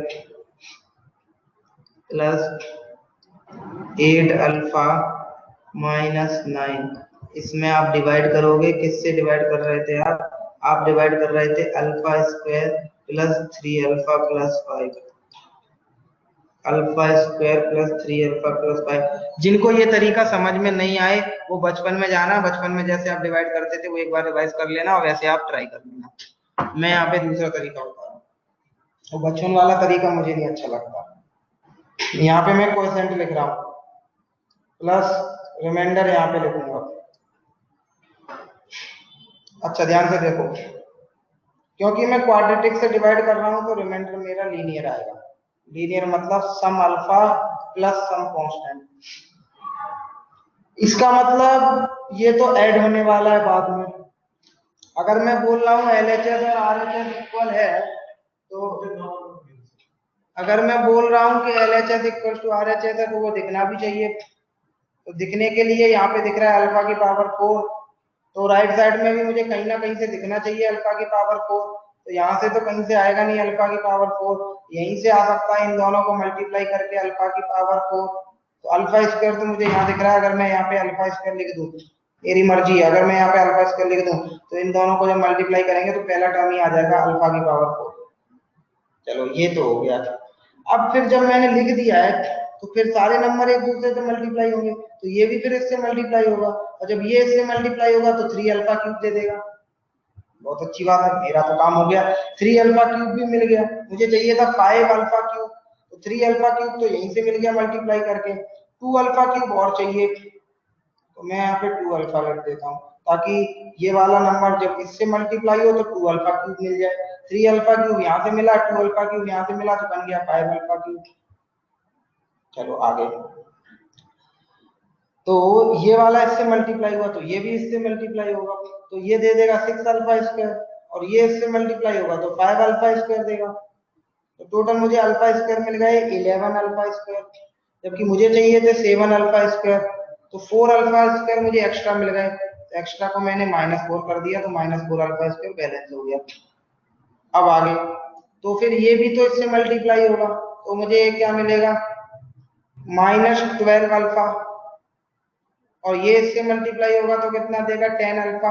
-12 अल्फा प्लस का 10 अल्फा तो हो गया -2 अल्फा, ये 10 अल्फा और ये माइनस का 12 अल्फा, तो टोटल कितना हो गया -2 अल्फा।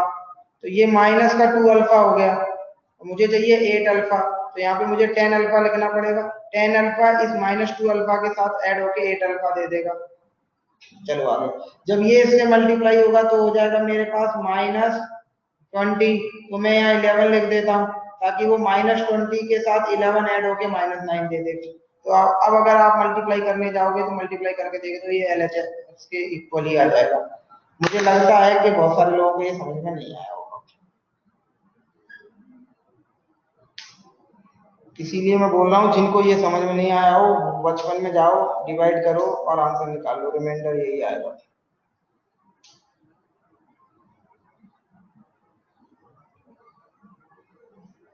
कितने लोगों को समझ में आ गया? अच्छा ये बात करें तो कितने लोगों को ये क्लियर हुआ? वेरी गुड, अथर को क्लियर हो गया, वेरी गुड, मयूर को भी क्लियर हो गया। मतलब ये कोई मेथड नहीं है, मैं पहले ही बता दूं आपको, this is not the method. Method वही था जो आपने बचपन में पढ़ा था, ये सिर्फ एक जुगाड़ है, मैंने जुगाड़ लगा के आपका आंसर निकाला है। एक बार में नहीं समझ आएगा, प्रैक्टिस से आ जाएगा। हाँ कार्तिक वेरी गुड, आप सही बोल, पर कंसेप्ट तो समझ में आ गया कि मैं कर क्या रहा था एक्चुअली, वो समझ में आना चाहिए। बाकी आप ये कर नहीं पाओगे जो मैंने किया है, क्योंकि मेरा प्रैक्टिस है इसलिए मैं इसको कर पाया। आप 2 3 4 क्वेश्चन करोगे तब आप कर पाओगे, पर कंसेप्ट समझ में आना चाहिए। आप ये लिख नहीं पाओगे जो मैंने लिख दिया, उसके लिए दिमाग में इतना कैलकुलेशन होना भी चाहिए। दिमाग में सब चल रहा था, ये इतना हो गया, चाहिए था मुझे इतना, तो ये सब दिमाग में चल रहा था कैलकुलेशन। तो अगर आप प्रैक्टिस करोगे तो आप ये लिख पाओगे, वरना टेंशन नहीं है, मेथड आपके पास है, जुगाड़ मैंने बता दिया, मेथड आपके पास ऑलरेडी है, काम चल जाएगा, काम हमारा अटकेगा नहीं।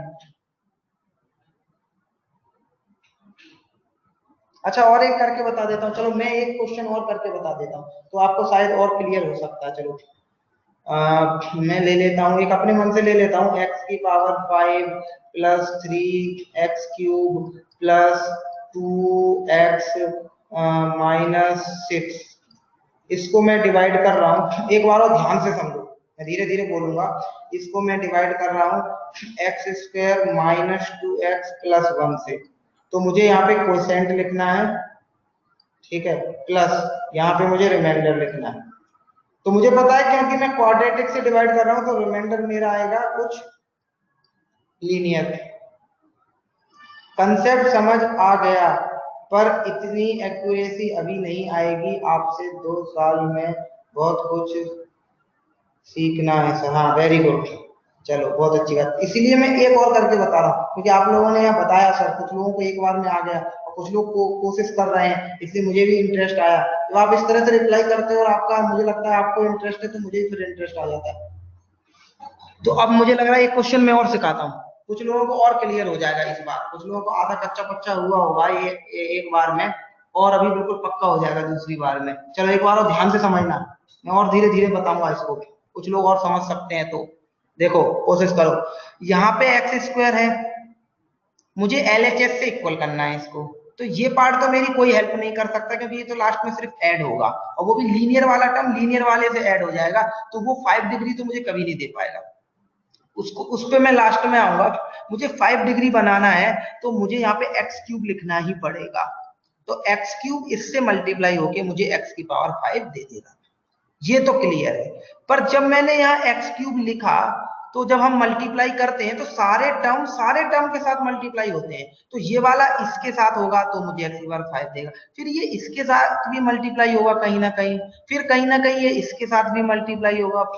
तो अब देखो, जब ये इसके साथ मल्टीप्लाई होगा तो मुझे -2x⁴ दे देगा, वो मुझे नहीं चाहिए था, मुझे एक्स्ट्रा में क्या मिल गया, मतलब मेरा आधा काम तो हुआ पर आधा बिगड़ गया, तो मुझे क्या मिल गया, -2x⁴, तो वो मुझे हटाना है, तो x⁴ हटाना है, तो वो भी -2x⁴ हटाना है, तो मैं यहाँ पे लिखता हूँ +2x², ताकि वो इससे मल्टीप्लाई होके प्लस का 2x⁴ बना दे, जो इसको कैंसिल कर दे, क्योंकि ये माइनस का आ रहा है -2x⁴, तो यहाँ पे मैंने ये लिखा है, तो ये प्लस का 2x⁴ आएगा, तो ये मल्टीप्लाई होके, मल्टीप्लाई में जो आएगा ये प्लस है, तो प्लस माइनस एक दूसरे को कैंसिल कर देंगे। अब ठीक है, चलो यहाँ तक बात समझ आई, पर फिर ये इससे भी तो मल्टीप्लाई होगा, तो ये मुझे देगा माइनस का 4x की पावर 3, माइनस 4x की पावर 3। शुरू में आप ये साइड में भी लिख सकते हो अगर आपको डाउट हो रहा है तो। फिर ये इससे तो मल्टीप्लाई हो चुका था पर ये इससे होना बाकी था, तो जब ये इससे मल्टीप्लाई होगा तो प्लस का एक्स क्यूब देगा।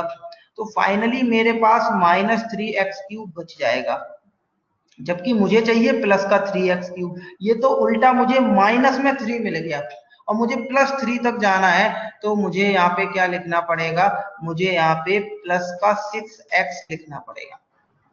तो वो 6x इससे मल्टीप्लाई होके मुझे 6x क्यूब देगा, और वो 6x क्यूब प्लस का होगा तो वो इसके साथ सॉल्व होके प्लस का 3x क्यूब दे देगा, मतलब मेरा ये बैलेंस हो गया।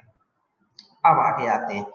अब आगे जब जाओगे तो ये इससे मल्टीप्लाई हो चुका था, ये तीनों से मल्टीप्लाई हो चुका है, क्यूब वाला हम डिस्कशन कर चुके हैं। अब ये इससे भी तो मल्टीप्लाई होना बाकी है, तो जब ये इससे मल्टीप्लाई होगा तो मुझे प्लस का 2x² देगा, और ये इससे मल्टीप्लाई हो चुका है, ये इससे मल्टीप्लाई होना बाकी है, तो ये मुझे माइनस का 12x² देगा। तो जब मैं देखूंगा तो मेरे पास प्लस का 10x² एक्स्ट्रा बच जाएगा, और मुझे यहाँ पे x² का कोई टर्म नहीं चाहिए था, फिर भी मुझे 10x² मिल गया, तो मुझे उसको हटाना है, तो मैं यहाँ पे -10 लिखूंगा। ये -10 इससे मल्टीप्लाई होके -10x² देगा, जो कैंसिल करके 0 कर देगा, मुझे चाहिए भी नहीं था और कैंसिल भी हो गया। अब आगे ये जब इससे मल्टीप्लाई होगा तो मुझे क्या देगा, प्लस का 20x देगा। ये थोड़ा सा ज्यादा डिफिकल्ट है और थोड़ा ज्यादा बड़ा हो गया है, इसलिए मैंने जानबूझ के ये एग्जांपल लिया है ताकि थोड़ा ज्यादा आपको समझ आए। तो अभी ये इससे मल्टीप्लाई होगा तो 20 का x देगा। अभी ये इससे मल्टीप्लाई हो चुका है क्योंकि स्क्वायर वाले टर्म हमारे जा चुके हैं, तो ये जब इससे मल्टीप्लाई होगा तो प्लस का 6x देगा, तो टोटल मेरे पास 26x आ जाएगा, और जबकि मुझे चाहिए था यहाँ पे सिर्फ 2x, तो मुझे कम करना है, तो यहाँ पे -24x लिखना पड़ेगा। तो -24x इससे बैलेंस होके 2x बचेगा लास्ट में प्लस का, और वही चाहिए था। आगे ये इससे मल्टीप्लाई होगा तो मुझे -10 मिलेगा, तो मुझे यहाँ प्लस का 4 लिखना पड़ेगा, ताकि ये -10 प्लस 4 के साथ बैलेंस होके मुझे -6 दे दे।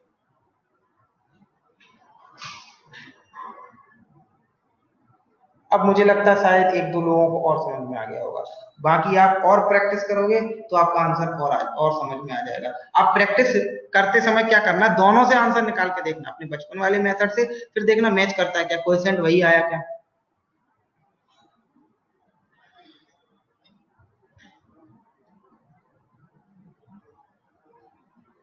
वो बचपन वाला मेथड क्या है, थोड़ा टाइम टेकिंग मेथड है, उसमें थोड़ा टाइम लगता है, इसलिए मैं उसको यूज नहीं करता हूँ। ये मैंने खुद ही जुगाड़ बनाया, ये कहीं किसी बुक में नहीं मिलेगी आपको जुगाड़, आप पहले ही ध्यान से समझना। कुछ जुगाड़ मेरी खुद की बनाई हुई है, जब मैं पढ़ता था तब मैंने बनाई थी, या बच्चों को समझाने के लिए फिर मैंने बनाई है। तो कुछ जुगाड़ मैंने पढ़ते समय बनाई थी, और कुछ जुगाड़ अभी मैंने बच्चों को समझाने के लिए बनाई है। तो ये मेरी खुद की बनाई हुई जुगाड़ है, जो मैं आपको बीच बीच में बताता रहूंगा।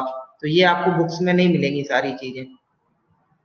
तो अलग अलग टीचर के पास अपनी अलग अलग एक जुगाड़ होती है क्वेश्चन सॉल्व करने की, क्योंकि जल्दी तो क्वेश्चन सॉल्व करना ही है कैसे भी करके, तो टाइम बचाने के तरीके होते हैं। कुछ जुगाड़ आप भी अपनी बना सकते हो, क्योंकि जब मैं पढ़ता था तब मैंने भी कुछ जुगाड़ बनाई थी। बस ये ध्यान रखना है कि जल्दी सॉल्व होना चाहिए आंसर, तो टाइम बचाने के लिए आप जितनी जुगाड़ें निकाल सको निकाल लो, कोई प्रॉब्लम नहीं है। तो ठीक है, अगर समझ आया तो नोट कर लो, बाकी आप अपना और प्रैक्टिस करना। ये सब चीजें आगे यूज होंगी तो मैं फिर से बताऊंगा, जैसे जैसे क्वेश्चन आता रहेगा इसका मैं ये करके बताता रहूंगा। अभी मैंने ठीक है इतना बता दिया, काफी है। एक क्वेश्चन और मुझे इंपॉर्टेंट कंसेप्ट डिस्कस करना है, क्वेश्चन नंबर 10, फिर हम क्लास आज का शायद एंड हो जाएगा हमारा। होम असाइनमेंट आप ट्राई करना, होम असाइनमेंट हम आज डिस्कस नहीं करेंगे, होम असाइनमेंट आप एक बार और ट्राई करो, फिर हम कल डिस्कस करेंगे। तो आज मैंने एक इंपॉर्टेंट कंसेप्ट बताया था, मैंने कौन सा बताया है, a + b + c = 0, वो वाला बताया मैंने, उस पर गुड लिखा भी था। एक तो वो मैंने इंपॉर्टेंट कंसेप्ट बताया, मैंने आपको वो याद रखना है, आपको आगे कहीं भी यूज हो सकता है। और एक मैंने ये डिस्कस किया आपके साथ इंपॉर्टेंट कंसेप्ट, और एक मैं और करने वाला हूँ डिस्कस क्वेश्चन नंबर 10 में। तो ये 3 आज की क्लास के इंपॉर्टेंट कंसेप्ट हो जाएंगे।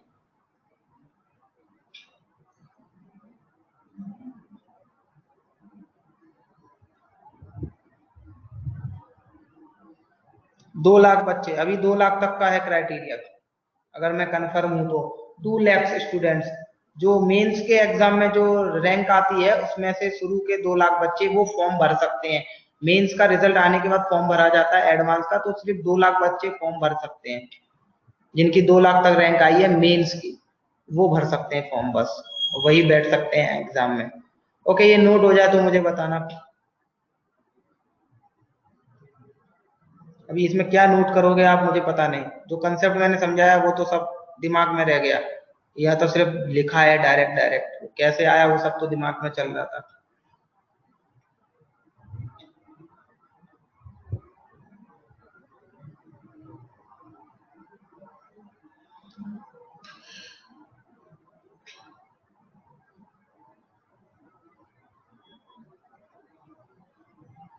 जो क्वेश्चन नंबर 10th में डिस्कस करूंगा आपके साथ, उसके बेसिस पे आपको होम असाइनमेंट में क्वेश्चन नंबर 9 और क्वेश्चन नंबर 10 मिलेगा, वो आप प्रैक्टिस करना फिर और कोशिश करना आपसे ही सॉल्व हो जाए, क्योंकि मैं आपको उसका कंसेप्ट समझा रहा हूँ अभी क्वेश्चन नंबर 10 पे, और होम असाइनमेंट का क्वेश्चन नंबर 9 और 10 मैं आपके लिए छोड़ रहा हूँ और उम्मीद करता हूँ आपसे सॉल्व होगा, फिर वो आप अच्छे से समझना यहाँ पे कंसेप्ट।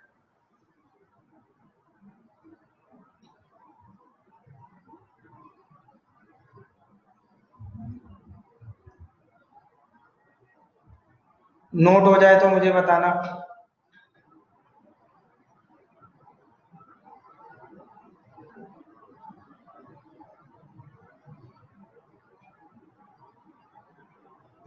ओके ठीक है, तो अब हम आ जाते हैं क्वेश्चन नंबर 10th पे।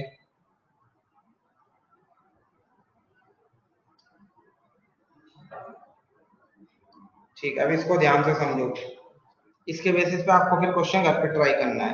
तो क्वेश्चन में दिया है X square minus 3x minus 7 equals to 0, इसके 2 रूट्स हैं अल्फा और बीटा।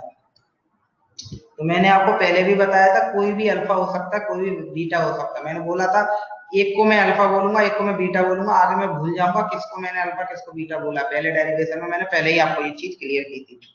अब मुझे जो एक्सप्रेशन दिया गया है वो अल्फा स्क्वायर प्लस 5 है और अपॉन अल्फा माइनस 3 है, प्लस दूसरा एक्सप्रेशन है beta square plus 5 upon beta minus 3, इसको हम बोलते हैं सिमेट्रिकल एक्सप्रेशन। सिमेट्रिकल एक्सप्रेशन मतलब इसमें बीटा की जगह अल्फा रख दो तो ये बन जाएगा, इसमें अल्फा की जगह बीटा रख दो तो ये बन जाएगा, मतलब बिल्कुल सिमेट्रिकल एक्सप्रेशन है, बिल्कुल एक जैसा दिखने वाला एक्सप्रेशन है, बस अल्फा की जगह बीटा रखा गया है। और मैं क्या बोल रहा था आपको, दोनों रूट में से कोई भी रूट अल्फा हो सकता है, कोई भी बीटा हो सकता है, सही है ना। दोनों रूट में से कोई भी रूट अल्फा हो सकता है, कोई भी रूट बीटा हो सकता है, मतलब हम अल्फा किसी को भी बोल सकते हैं, बीटा किसी को भी बोल सकते हैं, तो इसका मतलब ये हुआ इसकी और इसकी वैल्यू सेम आनी चाहिए। क्या आप ये बात समझ पा रहे हो जो मैं बोल रहा हूँ, ये सिमेट्रिकल एक्सप्रेशन है, मतलब जो इसकी वैल्यू आएगी वही इसकी वैल्यू आनी चाहिए, मतलब इसको मैं सिंप्लीफाई करूंगा, मतलब वैल्यू मतलब न्यूमेरिकल वैल्यू नहीं, न्यूमेरिकल वैल्यू तो ऑब्वियस है अलग आएगी। अगर आप इसमें इसके मान लो 2 रूट्स आते हैं 2 और 3, तो आप एक जगह 2 रखोगे एक जगह 3 रखोगे तो 2 पे वैल्यू अलग आएगी 3 पे वैल्यू अलग आएगी, वो तो ऑब्वियस है, मैं वो नहीं बोल रहा हूँ, सिंप्लीफिकेशन वाइज बोल रहा हूँ। अगर दोनों एक्सप्रेशन सिमेट्रिकल है तो सिमेट्रिकल टाइप से ही तो ये सिंप्लीफाई होंगे, मतलब जो प्रोसेस मैं इसके लिए करूंगा सिंप्लीफाई करने के लिए वही प्रोसेस तो इसके लिए होगा, बस स्टेप्स में आपको क्या दिखेगा अल्फा की जगह बीटा लिखा हुआ है, मतलब पहला स्टेप जो इसका रहेगा वही इसका रहेगा, बस अल्फा की जगह बीटा लिखा रहेगा। तो जब सेम ही होना है तो मैं इतना टाइम क्यों वेस्ट करूं प्लस लगा के फिर यहाँ भी लिखूं वही चीज जो यहाँ लिख रहा हूँ, बस अल्फा की जगह बीटा रखूं और मैं इतना बढ़ाते जाऊं, मतलब आगे इसको मान लो 7 स्टेप लगते हैं सिंप्लीफाई होने में, तो वो 7 स्टेप मैं इसके लिए भी लिखूं फिर यहाँ, और लिखने में जो टाइम जाएगा वो मैं अननेसेसरी किल करूं, मुझे तो पता ही है ना लास्ट में जो आएगा उसमें मैं डायरेक्ट अल्फा की जगह बीटा नहीं रख दूंगा। तो यहाँ पे जो टर्म्स है वो मैं नहीं लिखूंगा क्योंकि मैं टाइम बचाऊंगा, मैं जुगाड़ करता हूँ कैसे कैसे टाइम बचाया जा सके, वहां लिखने की जरूरत ही नहीं है, मैं क्यों लिखूंगा, फिर मैं सिर्फ इसको सिंप्लीफाई कर रहा हूँ और सिंप्लीफाई करके लास्ट में जो आंसर आएगा उसमें मैं अल्फा की जगह बीटा रख दूंगा, ये भी सेम प्रोसेस से सिंप्लीफाई होने वाला है, इसको हम बोलते हैं सिमेट्रिकल एक्सप्रेशन। तो इसका बेनिफिट ये है एक एक्सप्रेशन को आप सिंप्लीफाई कर लो तो दूसरे को सिंप्लीफाई करने की जरूरत नहीं है, सिमेट्रिकली आप उसका आंसर लिख सकते हो। आई थिंक ये आपको समझ आया होगा, तो मैं इसको सिंप्लीफाई करके दिखा रहा हूं आपको, वो बहुत ही इंपॉर्टेंट कंसेप्ट है, आप इसको याद रखना, जहां नोट करना है वहां नोट कर लेना, मुझे पता नहीं है तो थ्योरी थोड़ी मेरी इस टाइप से चलती है।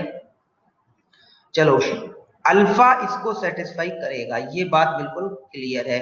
तो मैं यहाँ पे लिख देता हूँ alpha square minus 3 alpha minus 7 equals to 0, या फिर मैं इसको ऐसे बोल सकता हूँ alpha square equals to 3 alpha minus 7। तो अल्फा स्क्वायर की वैल्यू मैं पुट कर रहा हूँ 3 अल्फा माइनस 7 प्लस 5। ठीक है, आई थिंक ये आप समझ गए हो। डिनोमिनेटर में आ जाते हैं, तो डिनोमिनेटर में जब हम आएंगे तो हम क्या कर सकते हैं सर, +7, ओके सॉरी, हाँ ये गलत हुआ, ये उधर जाएगा तो 3 अल्फा प्लस 7 आएगा। Okay very good. अच्छा, अब डिनोमिनेटर में देखना ध्यान से, मैं इधर कर रहा हूँ थोड़ा सा रफ वर्क, मुझे रफ वर्क लगेगा इसमें। इसी एक्सप्रेशन को फिर से उठा रहा हूँ, alpha square minus 3 alpha minus 7, इसको उधर ले जाता हूँ तो ये इक्वल्स टू 7 हो गया।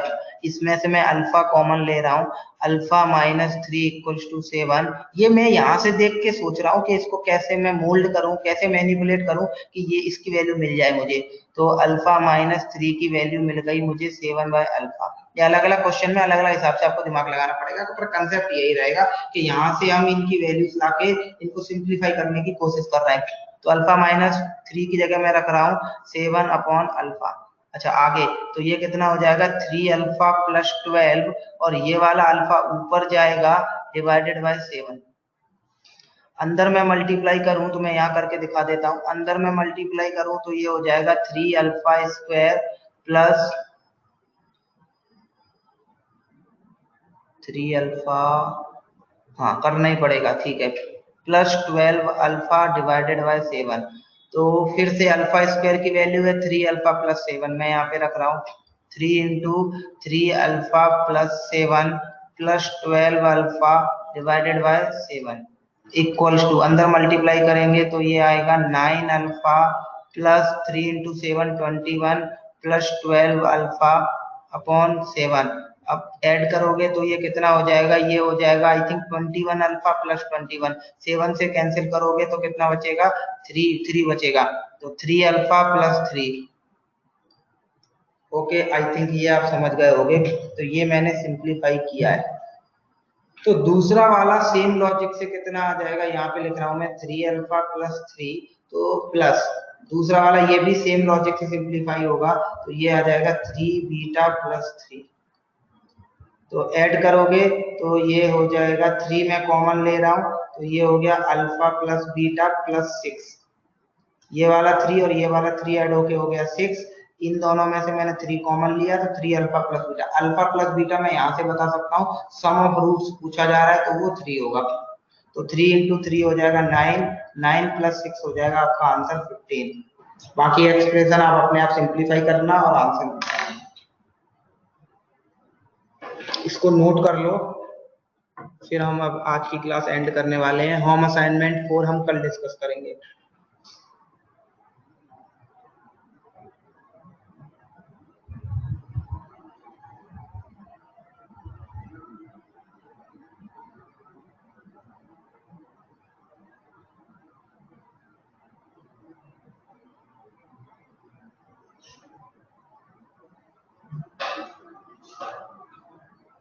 ठीक है, फिर क्लास यहाँ पे एंड हो गई है। जिन लोगों ने नोट कर लिया है वो क्लास एंड कर सकते हैं। Thank you very much.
9 plus 6 कहाँ से आया? ये देखो, ये 6 ये वाला है, alpha plus beta sum of root है, वो 3 यहाँ से आया, तो वो यहाँ 3 रखोगे तो 3 इंटू 3 हो गया 9, तो ये हो गया 9 plus 6 15।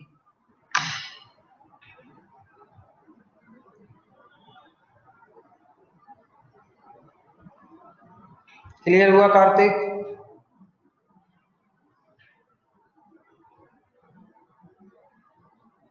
Okay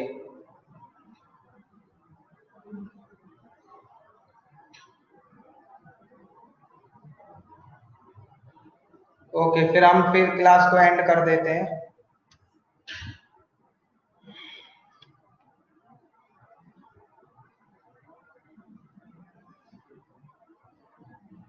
okay, thank you very much.